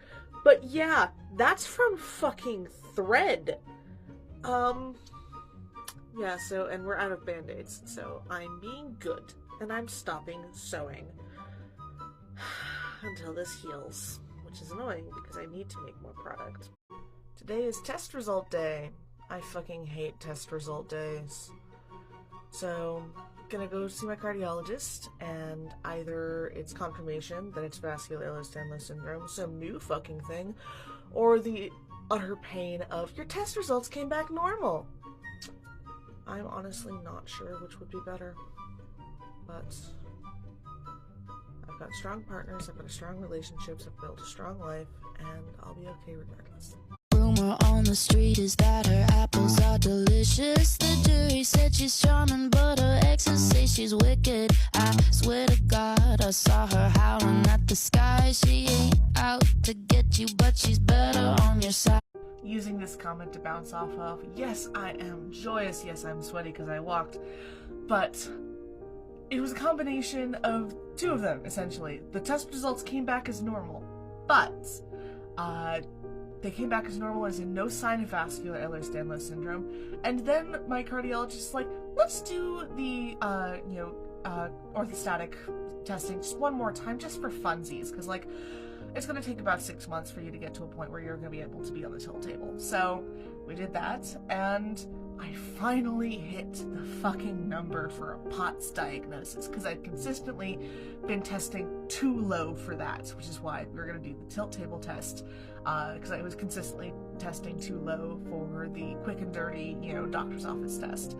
But I finally got lucky number 25 on my BPM, and I've got a POTS diagnosis. There's no sign of vascular Ehlers-Danlos syndrome. It's probably just POTS and hypermobile Ehlers-Danlos syndrome, which means that I have a normal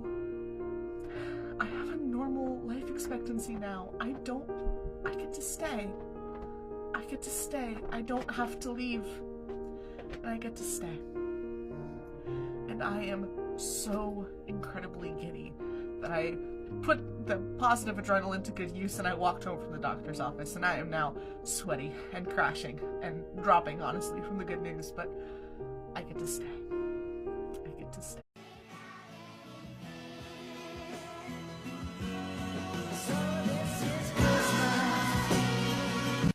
One of the problems with my autistic tendency to share anecdotes as a way of showing that I relate to a situation is that all of my anecdotes turn out to be perceived by other people as trauma dumps. Like, no, that was an objectively funny anecdote. I was medically neglected, brought into a situation, threw up, then my parents had to buy me a stuffy because I threw up on it. That's funny because they faced immediate consequences for their medical neglect of me, not consequences that I have to deal with later on in life. It's funny. Apparently not, by most people's standards. Apparently that's deeply concerning, and I should shift the topic to something else during dinner. If you knew that you were going to be in pain the night before and you asked your partners to make sure that you didn't overdo it, you're still respecting that if you take advantage of the fact that they don't wake up for like hours. And you wake up at like 6. I'm not overdoing it. Pinky promise. Pinky promise. That pinky promise is a joke because I actually take pinky promises very seriously. The cats are confused and pissed, but I have a treat to eat. The fact that there are multiple types of pine needles being represented in this tree both annoys me and I find it deeply amusing for crunching Hawksong reasons. In the immortal words of Katiosaurus, I'm gonna be talking about adult consensual relationships. If you don't like that, fuck off, go have a fruit snack. If there are going to be fully, dynamic, DS dynamic, agreed upon consequences for this type of situation, they really need to be negotiated fully beforehand. This is not the type of thing that you should do on the fly, and I personally don't recommend having established consequences for this type of thing being part of a DS dynamic, like a prolonged DS dynamic. It can go sour really, really quickly. However, with careful negotiation for established long time DS dynamic, I think it could be done, but again, it could go sour really easily. For me and my partners, there are no consequences agreed ahead of time, other than the consequences of my own actions if I decide to play flare roulette with my health. I work to not play flare roulette with my health because I know the consequences at this point, the consequences of my own actions, and the results of being in a health flare, but also it makes them sad, and I don't like making them sad. Also, a lot of my partners aren't comfortable with a prolonged DS dynamic, both for their own trauma and for just it's not their preference, and that's fine. Occasionally, the type of thing that the video before this was referencing was I will ask for certain toppy things for very situational, I know I'm going to be in pain tomorrow, please tell me to sit down and not overdo it. But that's very situational, it's not any established DS dynamic because no one would be really comfortable with that. Also, no one has the executive function for that. I look at doms who are have multiple subs that they're helping manage the lives of. I'm like, how the fuck do you have the energy for that? How the fuck do you manage that? But I digress. But basically, I'll ask for situational toppy things, and my partners are happy to provide that. But no, not really an established DS dynamic. And again, if you're going to be having an established DS dynamic for this, please be very, very careful because it could tread into some gnarly territory if not fully negotiated, and if everyone's not fully aware of all of their triggers or anything like that. Because if you have chronic illness, you're most likely going to have some blend of trauma that goes along with that, and having that power can go really badly. So be careful, I just want to talk to him. Dad, this is ridiculous! I just want to talk to him. I just want to talk to him. I just want to talk to him. Okay, I've communicated clearly with my partners that I need to rest so that I can do things with them later on in the week. They've accepted that and are incredibly proud of me for communicating needs. I'm going to spend the evening resting. You need to deep clean the entire apartment, you waste of space. How dare you set a boundary and communicate things clearly? They're clearly lying to you. When has things ever gone that well? You need to clean the entire apartment. I don't think it's ever going to stop being unusual for me or something to be marveled at when I explain to my partners that I'm conserving my energy, that my joints aren't working, that here's what's going on with my health, and I'm going to miss this thing tonight, but it's because I want to go to these other things with them further on in the week. And they both believe me, automatically don't see my explanation as excuses, and are happy and proud of me for knowing my body and for allocating my spoons and for communicating the way I did. I don't think I'm ever going to get over this. I don't think I want to.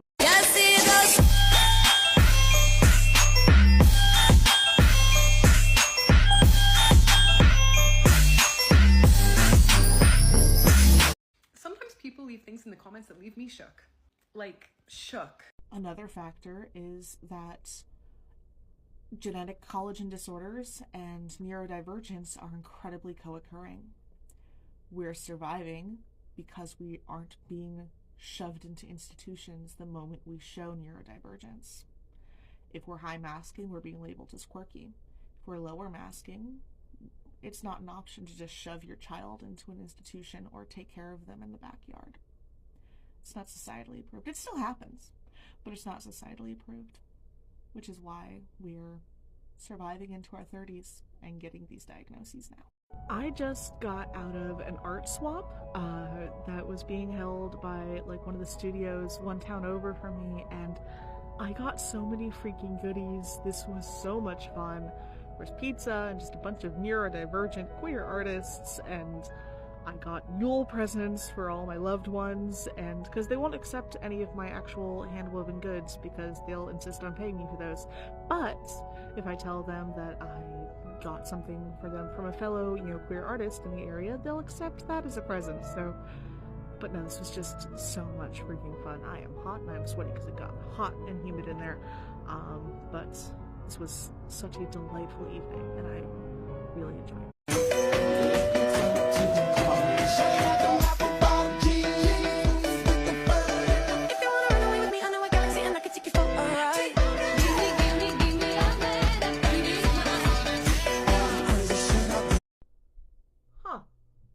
What's up? No, I was just thinking, I had a memory unlock, remembering a time when I, as a white homeschooler, got taken out into the middle of the woods by a bunch of white homeschool instructors and encouraged to reach out to Coyote for wisdom and guidance. I'm sorry, what the fuck? I'm not even really a witch, and even I know that that's so dumb. Oh my god. Yeah, like, even beyond, like, cultural fucking appropriation, that's just not a smart thing to do. And I'm very, very glad that Coyote didn't seem to be mad at the kids for that situation. Would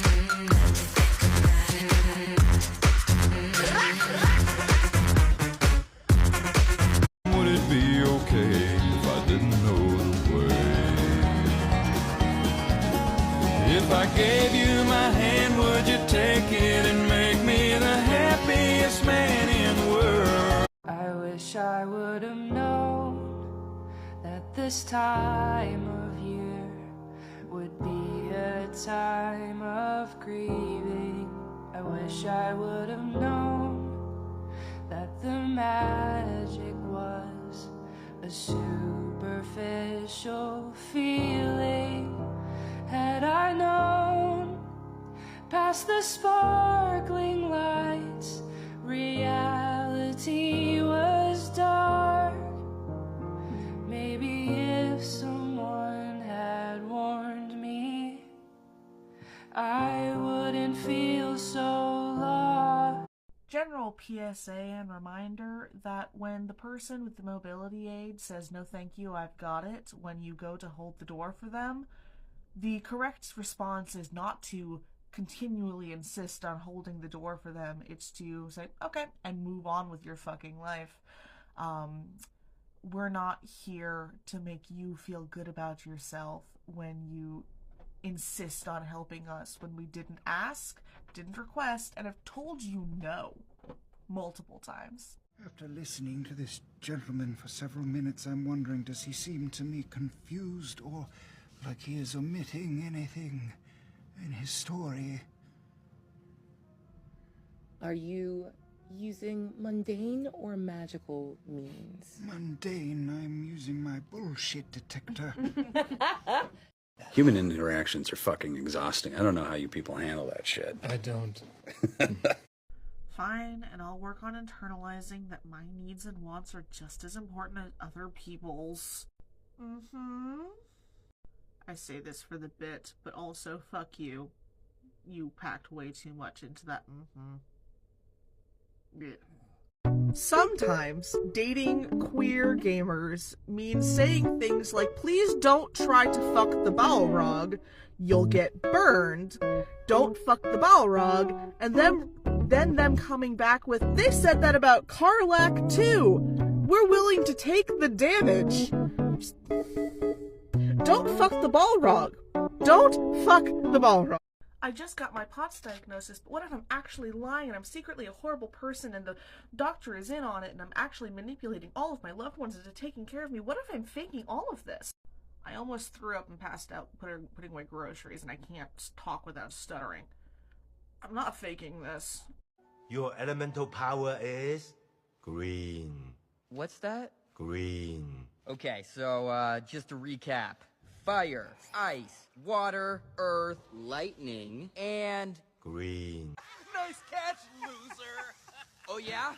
I love that my doctor went, holy crap, that white boy needs some D!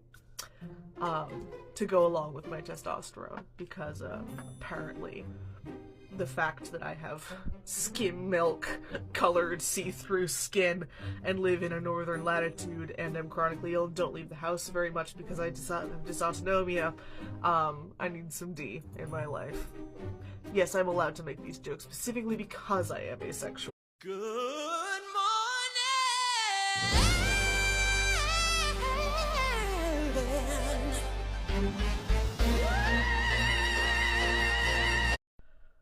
I'm allowed to sit down, I'm allowed to sit down, I don't always need to be working.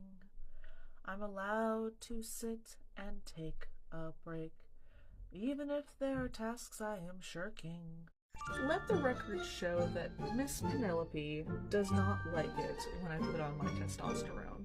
I've worn gloves, you know, she's okay to lick my hands, but, is anyone else's calico, unlicensed, untrained medical alert cat just throw an absolute hissy fit when they put on their testosterone, or is it just me and this little lady?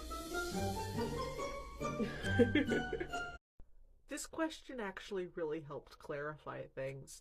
I'm so used to her being a brat and throwing a tantrum that I missed the fact that she was fucking flirting. Because she gets really, really flirty and smitten with cis men.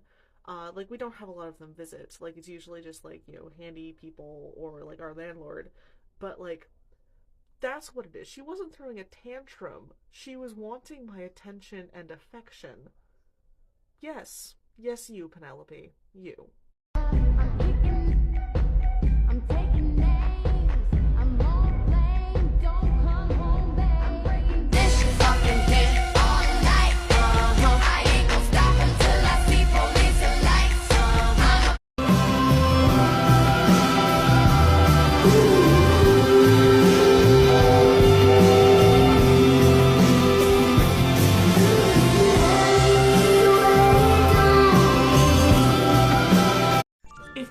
Is going to be consistently doing ridiculous things and having ridiculous reactions to things, and doing so consistently, I'm going to min-max that to my own advantage.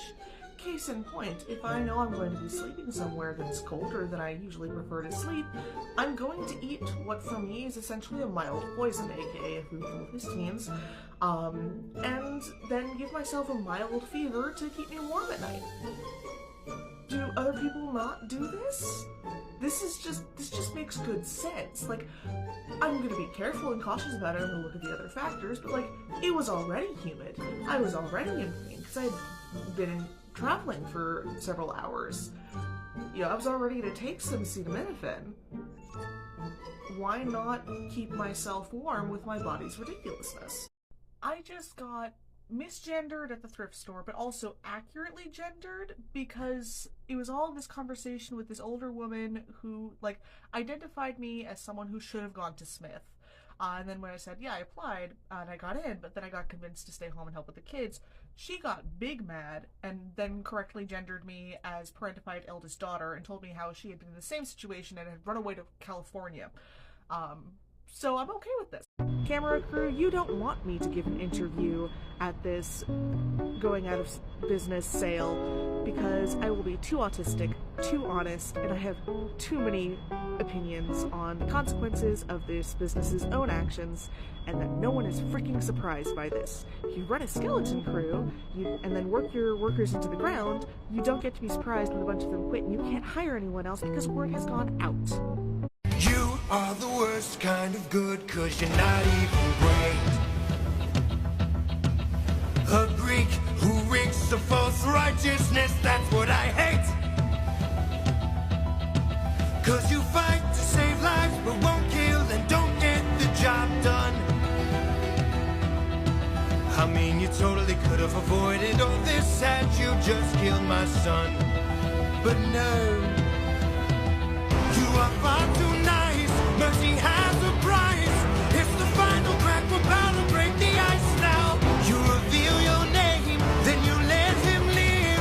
Unlike you, I got no mercy left to give. 'Cause ruthlessness is mercy upon ourselves. Ruthlessness is mercy upon ourselves.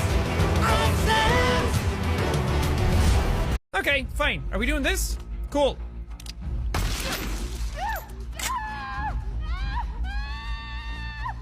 You're fine, walk it off! My calico cat is quite pleased that I live with a trans femme who purchases tech things and has a Monster Energy drink addiction that we then have to get like a frickin' subscription for, because it means she gets lots of excellent boxes. She's pleased with me in this area and mad in all others because she's a freaking calico. And the stereotypes run true with this one. What on earth are you doing? Just taking in the dawn. To quote our partner, you are not beating the old man allegations. I'm not really trying to at this point. We're going to have a snowstorm this weekend, so I put out extra birdseed, and let's just say the squirrels have figured out how to access that particular bird feeder. I am honestly impressed. Like, yeah, okay, that's fine. You got yourself up there, you could. Kids for taking wrong roads, they just keep praying there's a place to turn around before it's too late. Behind me is a post that an aunt figure / friend of my mother had made. And I had been no contact with my mother for a few days at this point, but I could still see what she was commenting on other people's Facebooks, but enjoy. This was my mother's reaction and comment to that post.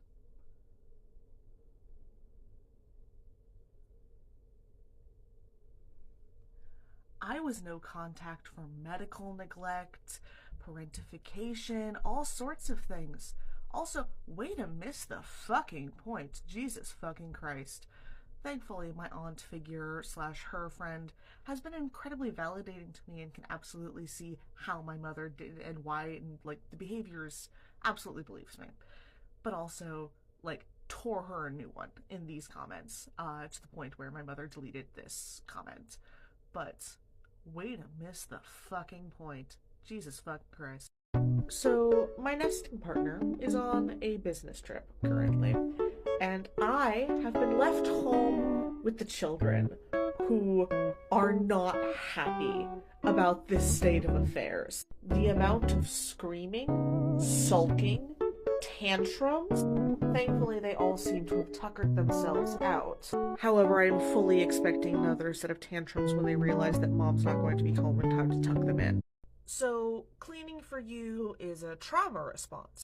Yes. And a method for self-soothing. Yes. And a method for self-harm. Yes. And one of your self-assigned tasks as the house husband. Also yes. And it's almost impossible for anyone externally or internally to know which one of those it is at the time that it's happening. That would be accurate, yes. I don't like it any more than anyone else does. Apparently this filter knows exactly how old you are. It's right. And then when you sing the song on your own, you default to singing it in that accent? Not just songs, like, I have the hyperempathy version of autism, which sucks in a lot of ways, but I need to actively work when I watch, like, British food YouTube, or, like, I catch glimpses of that show about the Nigerian nurses. I don't actually know what this show is called, but, like, I catch glimpses of it. That I have to be really super conscious that I don't walk away from watching those clips with a Nigerian accent.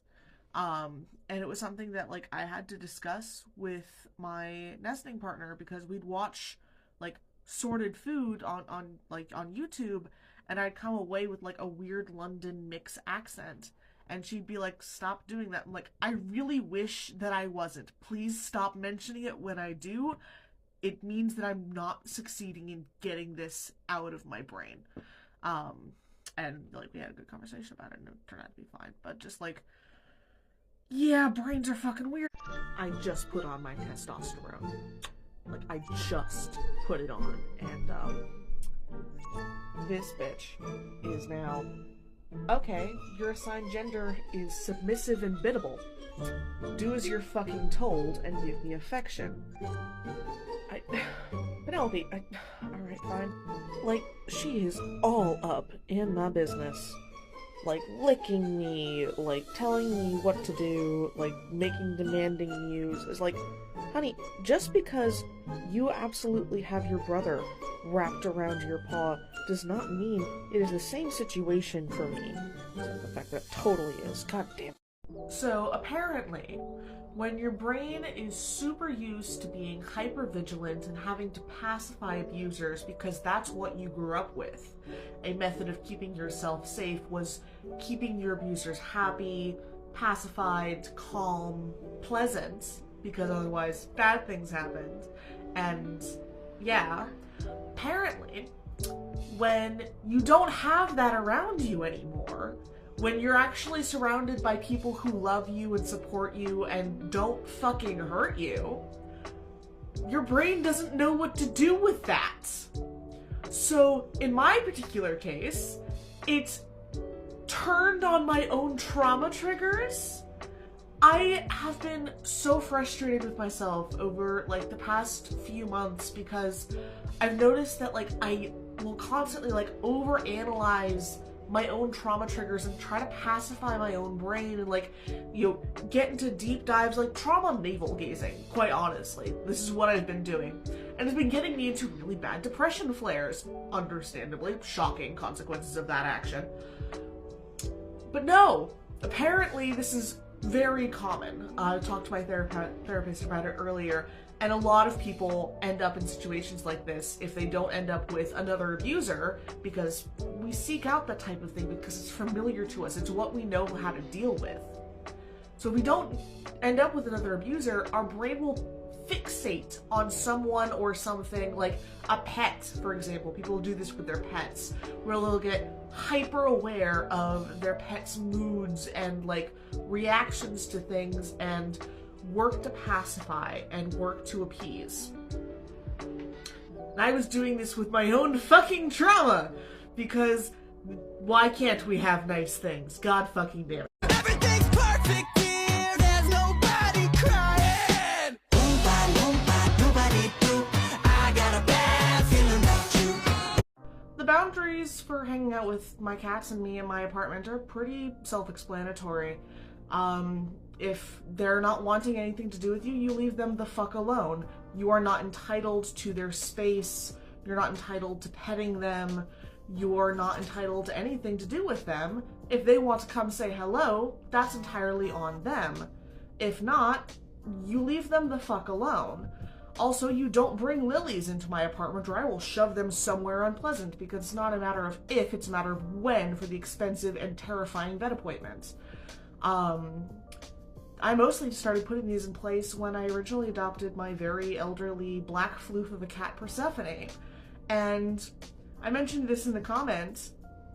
My mother absolutely mocked me for gentle parenting my cat because she was old and scared and had just come home to me, and I was telling all of them to get out of my apartment that I was paying rent for. I was telling all of them to get out because they were overwhelming her and my middle sibling wouldn't leave her the fuck alone. So I told them to get out, and then I got mocked for protecting my elderly scared cat's boundaries.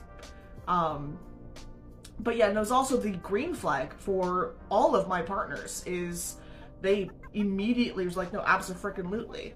Like, my boyfriend is moving to the area and I was like, do I need to go over the rules with you? And they were absolutely like, leave the cats alone unless the cats are coming to me, and don't bring any lilies over, and don't touch your good scissors. So yeah, it's a very good brand. I'm really glad that I have my cats. Content warning for past unalive ideation. If that's triggering for you, please scroll. At my worst ideation, I knew that my partners and my loved ones would understand why I left, where I had gone. My cats wouldn't.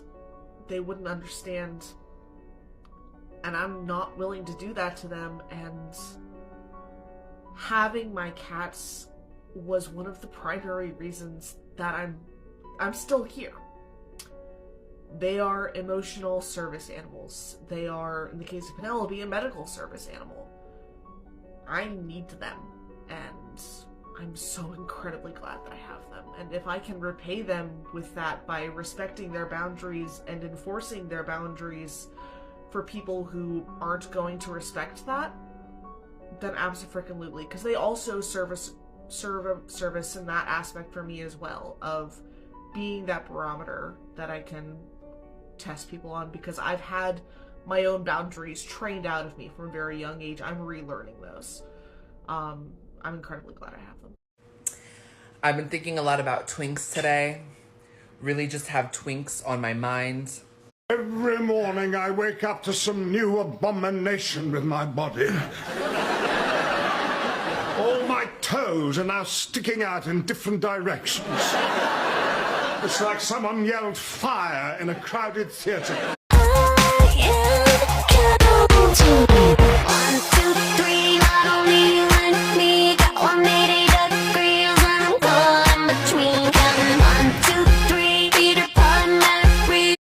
I had a really, really bad dissociative episode earlier this afternoon. And it's all good though, because Penelope Calico is deciding to sit on me. Oh sure, now she's gonna fucking move. Really? Really? Fuck you. You're such a brat. Or you're just mad that I'm talking. Alright, well fine, little so-and-so. Cry about this and whine about that. When you grow up hair, you can call me back. Yeah, I think you're hot. I told you we needed more glitter. I restarted testosterone after having to go on a break because I wasn't sure if my chronic health conditions were going to mean that I was going to be able to continue it. But I recently started it. I'm about 2 weeks back on, and I'm catching glimpses of what I'm going to look like in the mirror, and I want it so fucking bad. The cis men in my family have very, very strong facial hair, and like, you can't really tell here, but like I've already got like a faint mustache. Like I'm like just being on like a low dose like a while ago. I've got some stragglers in here, and like I'm gonna be able to look like how I look, and I can't fucking wait. I can't fucking wait. Sometimes a meme comes along and it absolutely changes your life for the better. In this particular case, I'm talking about the Gossip Girl, Go Piss Girl meme. If you're not aware of it, go look it up.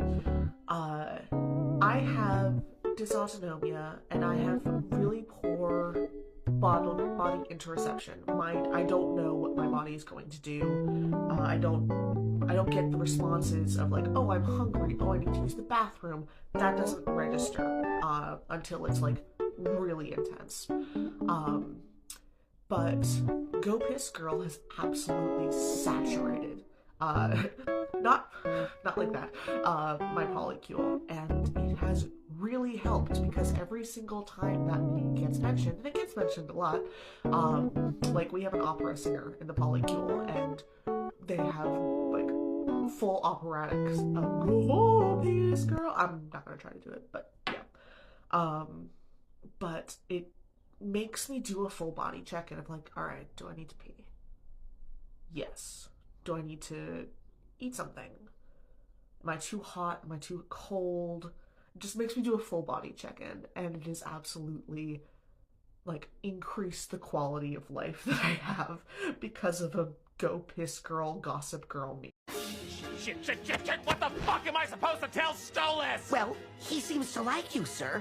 Maybe he would understand. Okay, my dick is good, but it is not that good, Moxie. Sir, I don't think we really have a choice. So what, you want me to just call him up and be like, hey, Stolas, so your daughter came by, took your book, and teleported off to who the fuck knows where? We have no way of getting either of them back, okay? Okay, good talk, bye.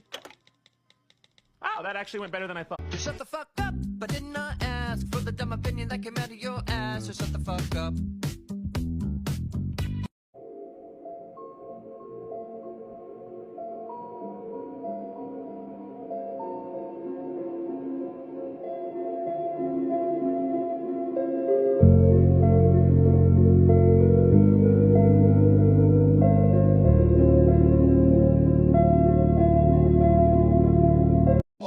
Now, you know who's pretty ageless is Grant over there. I feel like they did my joints beg to differ. Yeah. And, you know, he's clearly a high-functioning alcoholic, so there might be some memory issues there. So my function begs to differ. So, I have POTS, postural orthostatic tachycardia syndrome, and I probably have the adrenaline-based kind. That's to be determined because I haven't had the tilt table test yet. I've been, getting back into trying out caffeine, and apparently there's enough caffeine in a root beer that it makes me have really bad tachycardia. Like, my heart is, like, wobbling right now. And Penelope Calico, who is my untrained, unlicensed, unassigned medical alert cat, really wishes I would stop. So I'm going to stop once I finish this root beer. Pinky promise I'm going to stop having that much caffeine. Pinky promise. Because she's a little stressed. Do not fuck with me right now. I'm tired. I'm scared. The right Lauren's looking at you like... I just need to get up that bloody bridge. Sometimes I try to gaslight myself, and I say my childhood wasn't that bad. But then I do things like have a physical bodily revulsion reaction when I say in therapy that I don't need to serve people. Yeah, it's still bad. It's still bad. Yeah, that doesn't come from a healthy fucking childhood. You guys were never disciplined with a knife?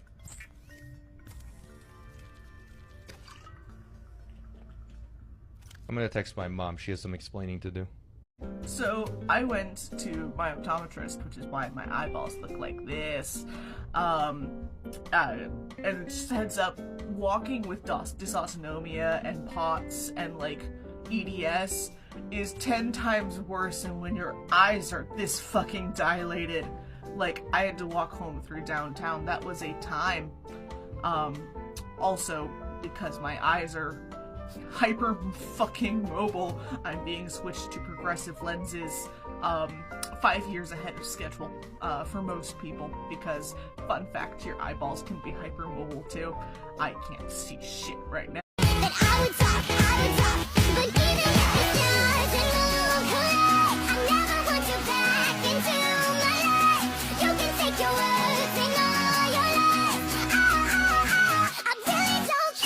Spell it in her. T-R-A-N-N-I. Daddy, chill, I'm one of the guys. Between my thighs. Say it louder. Optimus Prime. I am currently in trans mask, house husband, former librarian, handy queer hell. Because I can't set up these bookshelves that have arrived until after my appointments tomorrow because I'm chronically ill. And if I try to set them up now, I won't be able to make it to my appointment tomorrow.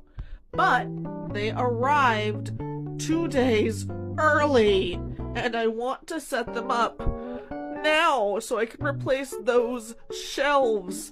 And they're calling me. They're calling me, and I want it, but no.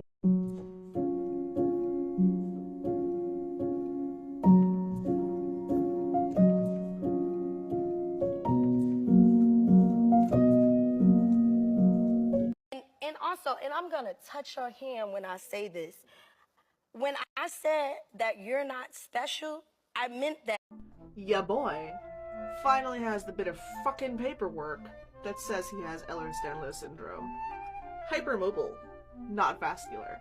Which means I get to stay here on this planet for longer than expected, which I am actually genuinely excited about because I've wanted to leave this planet since age 8, and I get to stay here with my found family that I adore, and this life that I have built, and actually enjoy life, which is a weird sensation, but I'm here, I'm queer, I'm fabulous.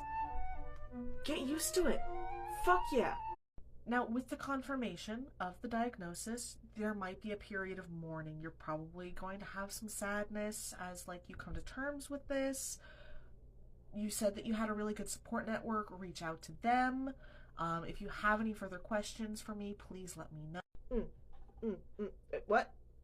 Oh, no, this is not a mourning period. This is celebration and vindication. I was right, and it's not vascular, so I get to fucking stay here, and I'm no longer suicidal, so I can actually enjoy it. Yes, no. I'm going to crash hard after this, but not because I'm sad, but because, like, lots of positive emotions are still adrenaline, and yeah! Again! Again! Again! I have come home, and I'm very excited, and I had caffeine while I was out. So, my heart rate monitor is big mad, and would like me to stop being so excited and to calm the fuck down now, please. I don't think that's gonna happen anytime soon, but yeah. Like, she got on my partner's lap while I was gone. She doesn't do that. She really only cares about, like, my himbo Maine Coon mix and my heart rate, and she doesn't really care about anything else in this household, but she's frustrated. If hell is forever, then heaven must be a lie. Emily. If angels can do whatever and remain in the sky, the rules are shades of gray when you don't do as you say, when you make the wretched suffer just to kill them again. The worst part of this hell, I can only blame myself. 'Cause I know you're poison, you're feeding me poison. Addicted to this feeling, I can't help but swallow up your poison. I made my choice. So, I'm able to drive again because the testosterone has stopped my potsy blackouts. And I was discussing this with my partner because we share her car, because I moved and then my car gave him the ghost. It served well, and it was pushed past, it served well. And she and I were talking about, like, she was jokingly kvetching about, oh, well, you know, now I have to, like, constantly adjust the mirror, and I'm like, yeah, I have posture when I drive, and she's like, I have posture too. You don't have posture, you stack your joints so that they're not in pain while you drive, and I'm like, is this another one of those hypermobile Ehlers-Danlos bullshit things that no one else fucking does? 'Cause I thought that was normal. Yeah, you have to stack your joints as you sit so that you aren't in pain after you drive. Driving is painful. No? No? God damn. My father is the worst man alive, and I'm his favorite daughter.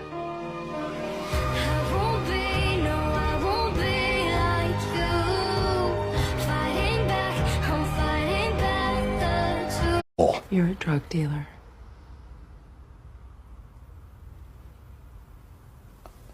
No, what? How? What? So, my hypermobility is mostly in the small joints and the major, joints. So, my hips will slide out of place and my shoulders will slide out of place and, won't support my arms as effectively.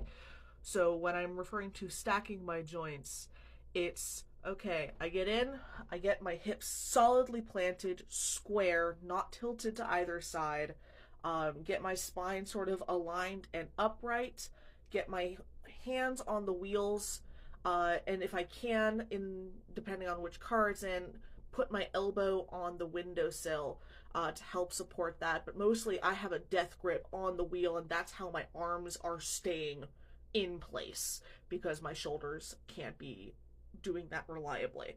And understandably, having a death grip on the wheel because your shoulders and elbows and bits aren't working causes a lot of pain over time. But yeah, that's what I mean by stacking joints. But apparently this isn't something that people do. Yeah, that's confusing. This, and then also explaining to my partners that why I'm clumsier in the morning is because my muscles have completely relaxed at night. They've completely gone slack. And in the morning, it takes them some time to remember how to muscle again. And until that point, my limbs are extra loose, I'm extra wobbly, I'm more likely to fall over, and I have POTS, so when I'm first standing up in the morning, that gets triggered as well, and it's just a whole freaking thing. I sleep in an armchair because it keeps my hips solidly square and they're not tilting from side to side. It keeps my shoulders supported. And if I wasn't doing that, I would be dislocating things in my sleep. I have dislocated things in my sleep before. If you grew up dislocating things in your sleep, that's not normal. You weren't making it up. Yeah. So I am resting in between running errands because while yes, the testosterone has stopped the blackoutness and allowed me to drive, it has not done nearly as much as I thought it originally had for the chronic fatigue and brain fog. So taking breaks in between errands is still needed. Yeah, I got really down on myself last night and it was not pretty emotionally, but alright, I'm still doing better than I was. I'm able to drive again. That is a victory. It's not as much of a clear-cut victory as I had initially hoped, but it is still a fucking victory, and I am working to keep track of it. What are we even talking about? Some crack or who fucked up already? He blew his shot like the cocks in his mouth. This discussion is senseless and petty.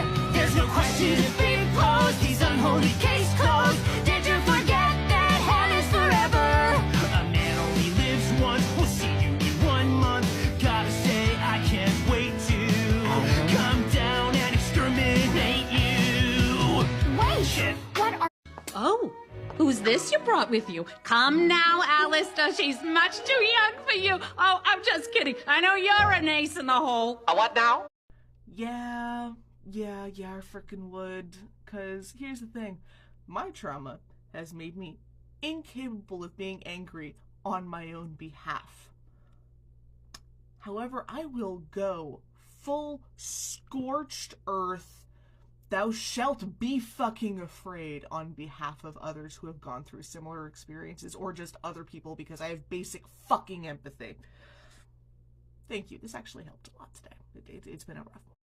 This, 100%, it is absolutely a trauma response. Astarian is also a really good example of all of this. And honestly, I use my cats as a barometer for, like green flags in people, red flags in people, because if they're not going to trust my cat's boundaries, they're not going to respect mine. I also use Astarion as a green flag, red flag indicator at this point. And my boyfriend started playing it and was like, really being like, yes, I'm just going to hold this traumatized man's hand, and I'm going to be very, very kind with him, and it's going to be lovely, and we're just going to sit there, and I'm not going to demand sex because he's clearly offering it as like a safety trade type thing. No! And I'm like, I'm falling in love with you all over again because how you are correctly treating this incredibly traumatized vampire. I'm gay. You're very pretty. Ah. Survivors are supported until it comes out that the abuse happened in a way that doesn't line up with the worldview of the supporters. Those fair weather friends. Maybe the abuser was a woman. Maybe we became hypersexual. Maybe we broke in ways that aren't pretty and romanticizable. And if it is romanticizable, it's just more continuation of the abuse. We're supported until we're no longer pretty and nice and pleasant. And the raw reality of having to deal and actually support someone who has continual suicidal ideation becomes too much.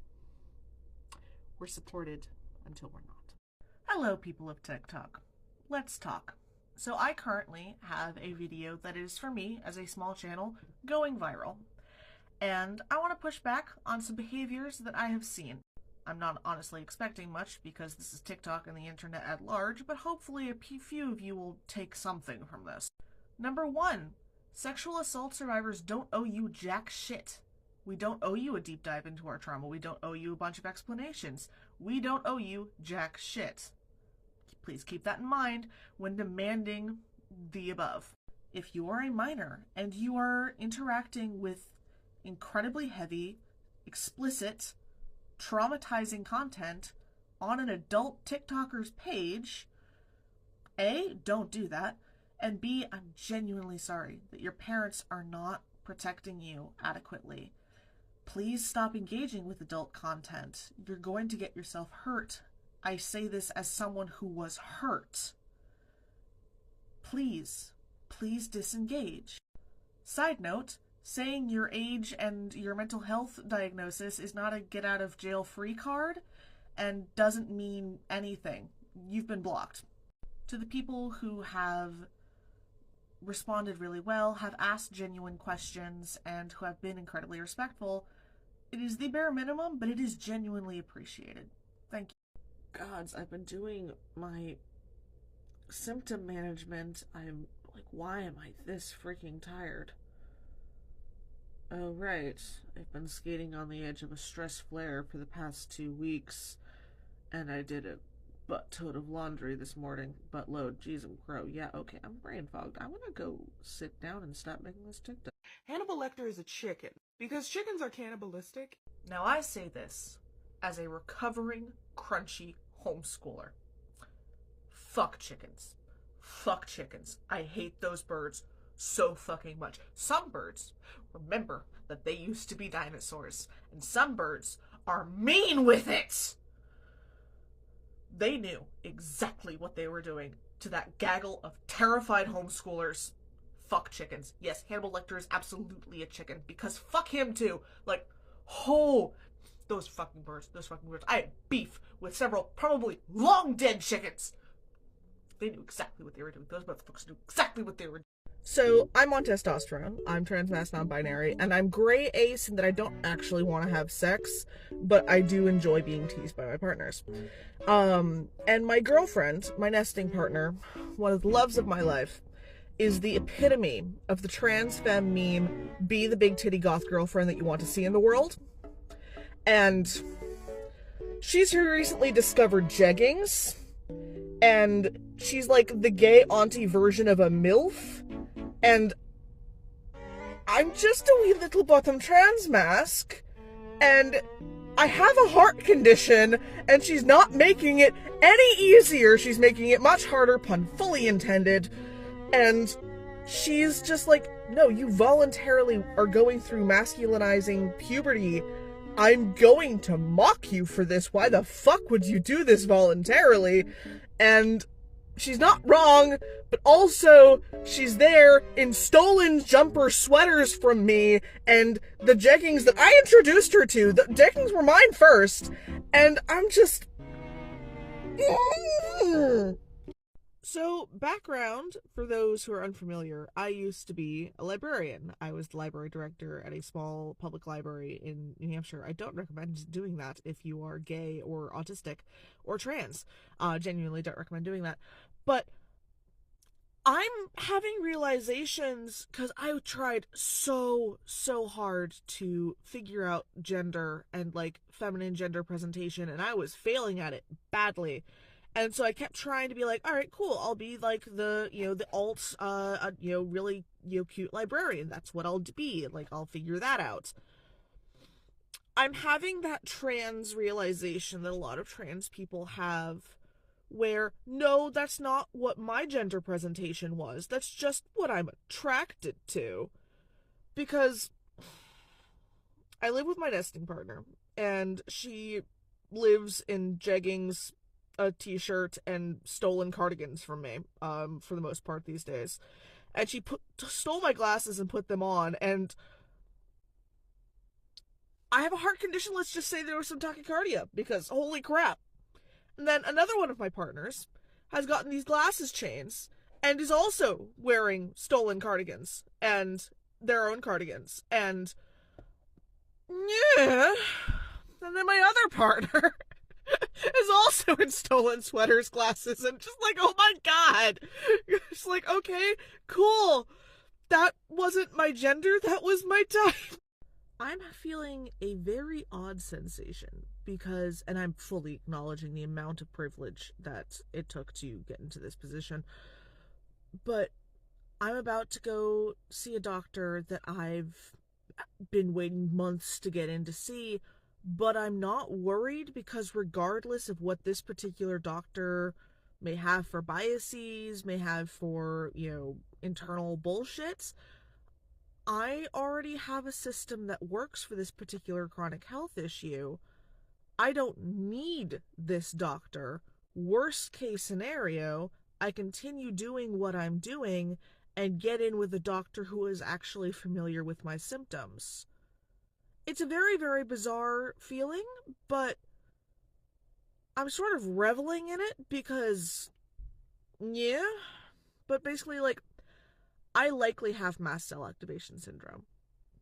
I have every other comorbid thing that comes along with mast cell activation syndrome. Hypermobile Ehlers-Danlos syndrome, autism, POTS, etc.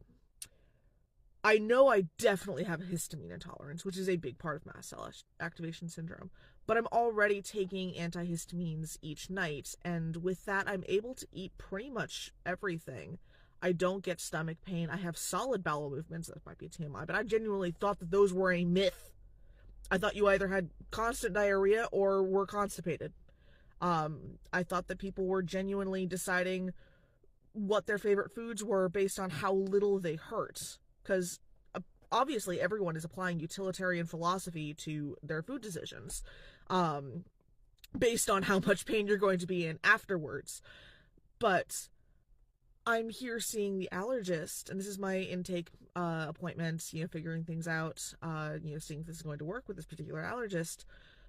But I don't actually need this doctor, I'm just getting confirmation on paperwork, because I already have the systems in place, is bizarre. Ways to utilize your hypermobile Ehlers-Danlos syndrome and postural orthostatic tachycardia syndrome as Riz, but it gets increasingly unhinged. Dang, you make my heart race. Oh wait, that's the tachycardia. You're so hot, you trigger my dysautonomia. I just keep falling for you, and that's not even the POTS. I'd bend over backwards for your love, but there's a good chance that I'd pass out and dislocate several joints. My skin may be soft, but it's not as soft as you make my heart feel. My love for you knows no bounds. Unfortunately, my joints do. Can you help me pop my shoulder back into place? Shakira's hips may lie, but mine do too. Can we change snuggle positions? My hips are dislocated. Let me know if you come up with any more. I'm happy to hear. So, I have a calico. Her name is Miss Penelope Calico, and she likes masculine people. And she will affirm trans people's genders based on how much attention she's willing to give you. She likes cis men, and she likes trans masks, and she likes trans men, trans masc, non-binary, and she likes that. It's not a misogynistic pick-me. It's that she's internalized that I am trans masked on some level, and I do what she says. So she's like, oh cool, another bottom bitch for me. And we recently had some friends over, and my partner, who is trans masked non-binary, but in a different iteration, non-binary is a spectrum, all the different directions. And she was like, yes, hello, peasant, attend me. And has continually done so every single time that air over. And the gender fluid people that were there, she didn't give the time of day. And just, okay, cool. I can't wait to make more trans mask friends and have their gender affirmed by my bitch of a cat. Why? Why? Oh, that's why. I was far too scared to hit him, but I would hit him in a heartbeat now. That's the thing with anger, it begs to stick around. No one wants to actually talk about what they want. I want to talk about what I want. I want the pretty trans femme in the server to be treated right, and I'd like to do that for them. We know, Took. We know. There are very few cis men, fictional or otherwise, that I'd like to have sex with. If you Wadiway and Iron Bull are some of them, they remind me of Halson. You wouldn't just have sex with Halson? I think we get too distracted talking about trees to actually have sex. You could talk about trees while having sex. Oh my god, tree sex with Halson. Real apology and there's a change in behavior. It still might not be enough. Go back and watch the rest of that video, especially if you are an estranged parent. If so, why the frick are you on my page? But most especially if you are an adult child who has gone no contact. Really useful information there. I'm going to speak for me personally. Even if my parents did the work, which they seem to be doing by all reports, thank goodness, because they still have a child at home. But even if they did the work, and they made the apology, it still wouldn't be enough, and I would still be no contact, because the consequences of their actions mean that I have hyperadrenic POTS, mean that I am in pain for the rest of my life because of their medical neglect. And it is genuinely not safe for me to put myself in communication with my parents, because the level of stress it would cause would send my body into a really intense flare that I may never recover from, and I'm not willing to play Russian roulette with my lifelong health further than it's already been played Russian roulette with. It is not safe for me to be in contact with my parents. And genuinely, even if they were putting in the effort, they have fully burned the bridge. There are no child emotions remaining for them, and they're not nice enough people on their own for me to want to have them in my life, even if they hadn't done the amount of medical neglect that they had, that I'm going to be living with the consequences of for the rest of my life. I want to stress that people don't go no contact lightly. I went no contact because I'm going to be in physical pain for the rest of my life. That's what their actions caused. And even if I wanted to forgive them, even if they did the work and the apology, I would not physically be safe to do so. On the downside, the testosterone is making it so that my hair is greasy, my face is oily, and I need to shower much more frequently. On the upside, the testosterone is helping my POTS so they're not passing out in the shower. win some, you lose some, I guess? These shelving unit instructions say that I absolutely need 2 people to build this, but I'm chronically ill and physically disabled and genderqueer, and I have the audacity of a million neurotypicals, so let's get this done. See? Audacity. A couple times over the past few months, I have had to step away from conversations because my level of hangry was lowering my filters. I want to clarify what I just meant. Not, I wasn't actually angry, I wasn't actually frustrated, and feeling anger on my own behalf is incredibly new. I'm not entirely comfortable with it because that hasn't been a thing for a while. That was emotionally beaten out of me a very long time ago. But stepping away of I'm hangry, it's lowering my filters, and I will rejoin this conversation when I can. I don't like the fact that the lowering filters are, right now I am rightfully angry, and you've got this string, and I can see the string, metaphorical string, and if I pull that string, I can absolutely destroy you verbally. Because I can see that string, and I'm not comfortable seeing that string. Because I step away when I'm that angry at this point because I don't want to destroy the relationship. But I know that I absolutely can. And that I can absolutely destroy that person. And as someone who grew up with abusive parents, emotionally, mentally, pretty much every way but overtly physical, I'm really uncomfortable with the fact that I am my mother's child. And I don't ever want to turn into her. But God, it would be so fucking easy, and that's terrifying. My story's gonna end with me dead from your poison. Poison, I'm drowning in poison. I'm filling up my glass, but it's always hollow, full of poison. I'm sick of the poison. Short answer, yes. Longer answer, and I'm going to have some vitriol in my voice because I've blocked a lot of people who have been much less polite about asking this question. It is not up to any individual person, queer or otherwise, to police what labels a queer person uses for themselves. It's not up to you. You're acting like Republicans, knock it the fuck off. It's not cute, it's not funny. You're acting like Republicans, TERFs, etc., all those derogatory things. Secondly, mental health is complicated. Labels are complicated. For me personally, I am asexual. I claim that label. I am asexual. I have a past of being hypersexual as a trauma response. I've grown out of using hypersexuality as a trauma response and been able to recognize that, and content warning for alluding to some gnarly things, I've been hypersexual as a trauma response since age 3. I'm no longer engaging with sex as a hypersexuality response, so I don't claim the label as gray sexual. I am asexual. That is my core bit of being.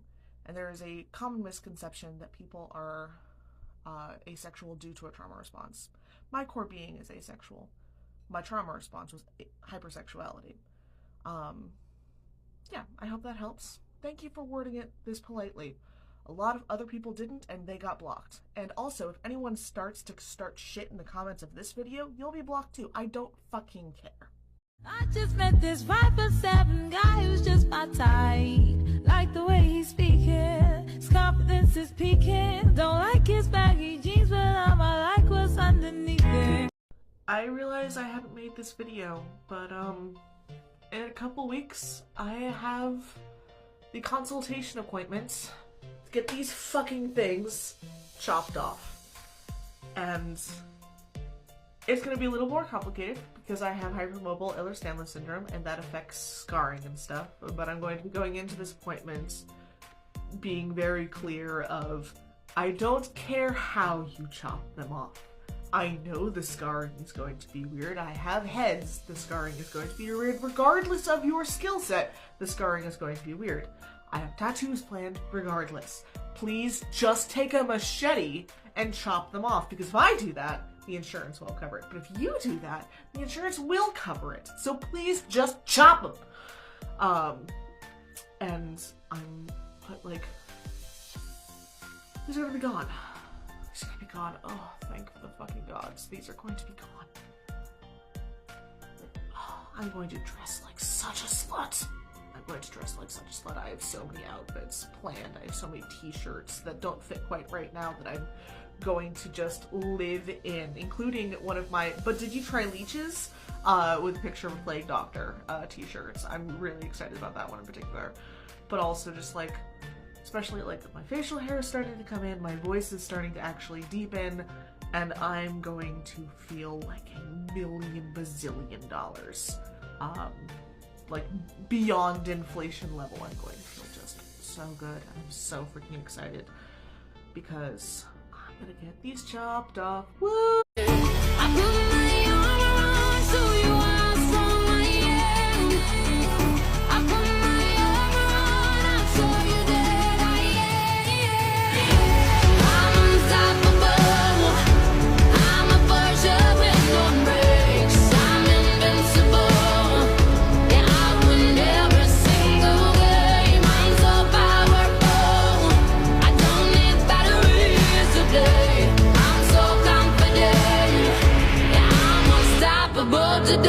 Not harm reduction to tell people that they are defective, broken.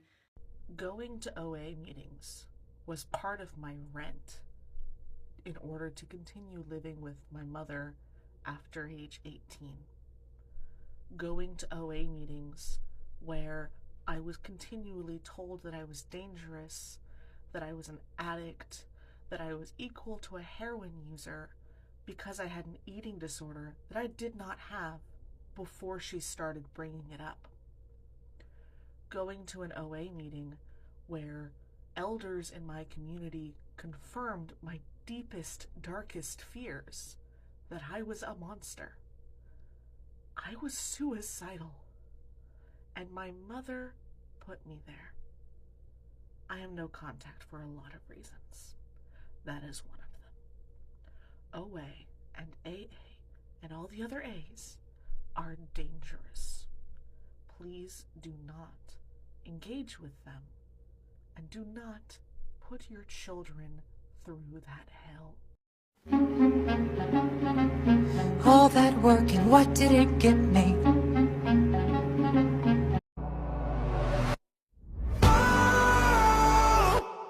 Guess you brought me right back down where you wanted me. Oh, should have seen the truth by now. It's a tragedy. Oh, pull me in and I forget reality. Oh, I'm trying but I can't escape your gravity.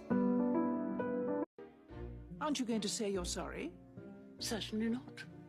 How you hate to be wrong. I wouldn't know. I'm not familiar with the sensation.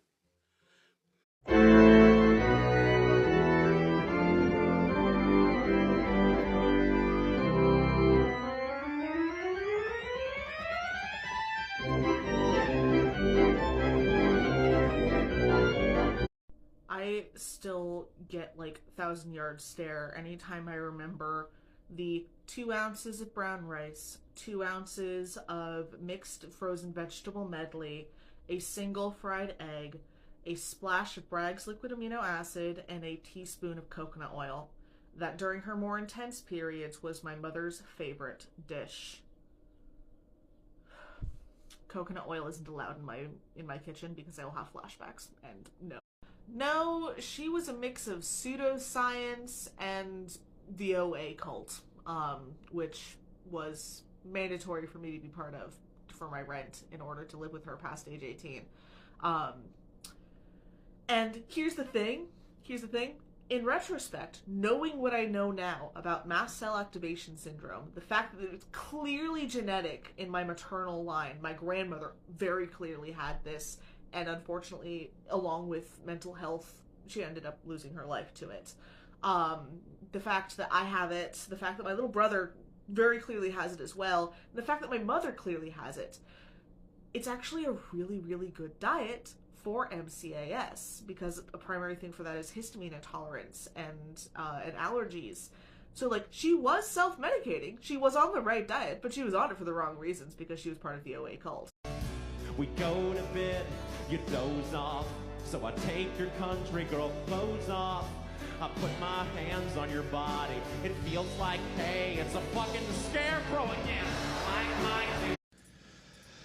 Action Man? Who the hell is that? Oh my god, no, it's John Wick. Okay. Actually, that's really, really good marketing, and I genuinely appreciate it. I don't talk about it much on this platform, but hi, I'm Took of Hawksong Weaving. I do zero waste weaving from thrift store secondhand upcycled yarn. That's my entire business model. And I looked at your page, and I make scrappy scented sachets out of various things, mostly lavender, rosemary, and pumpkin spice. And between the amount of tea that I drank and the, like, business aspects of this, yeah, I'm gonna be ordering from you, because the zero waste aspect, like, I really, really appreciate that. But yeah, no, just genuinely good, good marketing there. And yeah, you're gonna be getting an order soon. Dang. Also for everyone else, because that video seems to be going way more viral than anything else of my stuff, at Hawksong Weaving, I'll tag my other page down below. It's got the link tree and stuff. Also going to work on getting the link tree on this channel as well. Yeah, I weave professionally, and I make these scrappy scented sachets that are zero waste, and most of them are filled with lavender, like rosemary, pumpkin spice, but a lot of them are filled with mint. And when I purchased a pound of mint, my partners were like, is this going to be a repeat of the chamomile? And, like, I actually managed to run out of mint, peppermint, which sucks because I also drink it, and use it as a bulk herbal tea. But, yeah, no, like, my partners are so twitchy, but now I have places to put the stuff, that is not just miles of mason jars in my kitchen, so that helps too. I and my nesting partner are currently renting, but I did get permission from the landlord to turn that one sort of, like, raised gardening space into, like, a wildflower garden. Hopefully this spring I'll actually have the energy and the spoons. I'm for those who are new to this, hi, I'm Took. I'm physically disabled, and I weave a lot, but also, like, house husband, hearth witch, that sort of thing. Ignore these. I'm getting these chopped off, and hopefully the testosterone will start working soon. Hey. But yeah, no, maybe, like, alright. I'm gonna have to check, like, see if I can go back and find the order from 10 plus years ago, because I want to make sure I'm not introducing an invasive species, that would, like, outcompete other wildflowers, but noted. See, I would do that, but there's so little of it left. And it's been in a mason jar, and I've made tea with it since I found it, and it's still good. Like, dried chamomile doesn't really go off, especially if it's kept in a mason jar, like, with a good seal, that, like, I'll admit, like, there was a full body, like, no, why would I waste good tea, flinch in response to this comment, but entirely valid. It has definitely been through enough. But it's still good tea. I'm gonna drink it. Oh yeah, a lot of it was given away, as well. Like, oh my goodness, like, I'm polyamorous. I was giving this stuff to partners. I was giving this to metas. I was giving this to partners and metas' roommates, and there was still stuff left over. Like, and it doesn't even, like, smell strongly. So, like, I weave, sort of professionally. Not sort of. I weave professionally. Check out at Hawksong Weaving. I'll tag my other channel below. But I make these scented scrappy sachets, which are zero waste, and I fill with the scraps of weaving projects. And then, like, a tea bag full of the actual, like, herb scent. And most of these are lavender. But, like, I can't even use the chamomile for this because it's not that strong of a scent. Otherwise I definitely would, but yeah. Love, if my weaving goes viral because I made a TikTok on my personal account about still having chamomile left over when I bought a pound of it when I was 19, I'm going to lose my mind. Yeah, and this is after you got accepted to the Amherst local art gallery for your work, because you're a good weaver and you're an excellent artist and you produce good content. I'm not surprised by this. Yeah, but also just like, I'm trying to shunt people over to the actually at Hawksong weaving, because this personal account is mostly like neurodivergent politics and trauma talk content, and I see all the pride and trans flags in people's like profile pics who are following me because of this video, and I'm not convinced that they're not just gonna frickin' stay. Yeah, the imposter syndrome is rapidly turning into survivor's guilt, and I'm not entirely sure how I feel about this. Good, mostly, but yeah. I just wanna quiet all the voices in my head saying you won't ever make it in the end. I just wanna block out all the pain and the hate from the people I used to call my friends. I just wanna rest, but the stress causes pain in my chest. You're making it hard to breathe. I just wanna wake up in the morning and be proud of me. Now I stare at the reflection looking back at me, praying to a God this isn't make-believe, hoping that one day I'll find some inner peace. Maybe who I am is who I was meant to be. Every time I look I see a different face, but I don't wanna change depending on the place, hoping that one day I'll find some inner peace. Maybe who I am is who I was meant to be.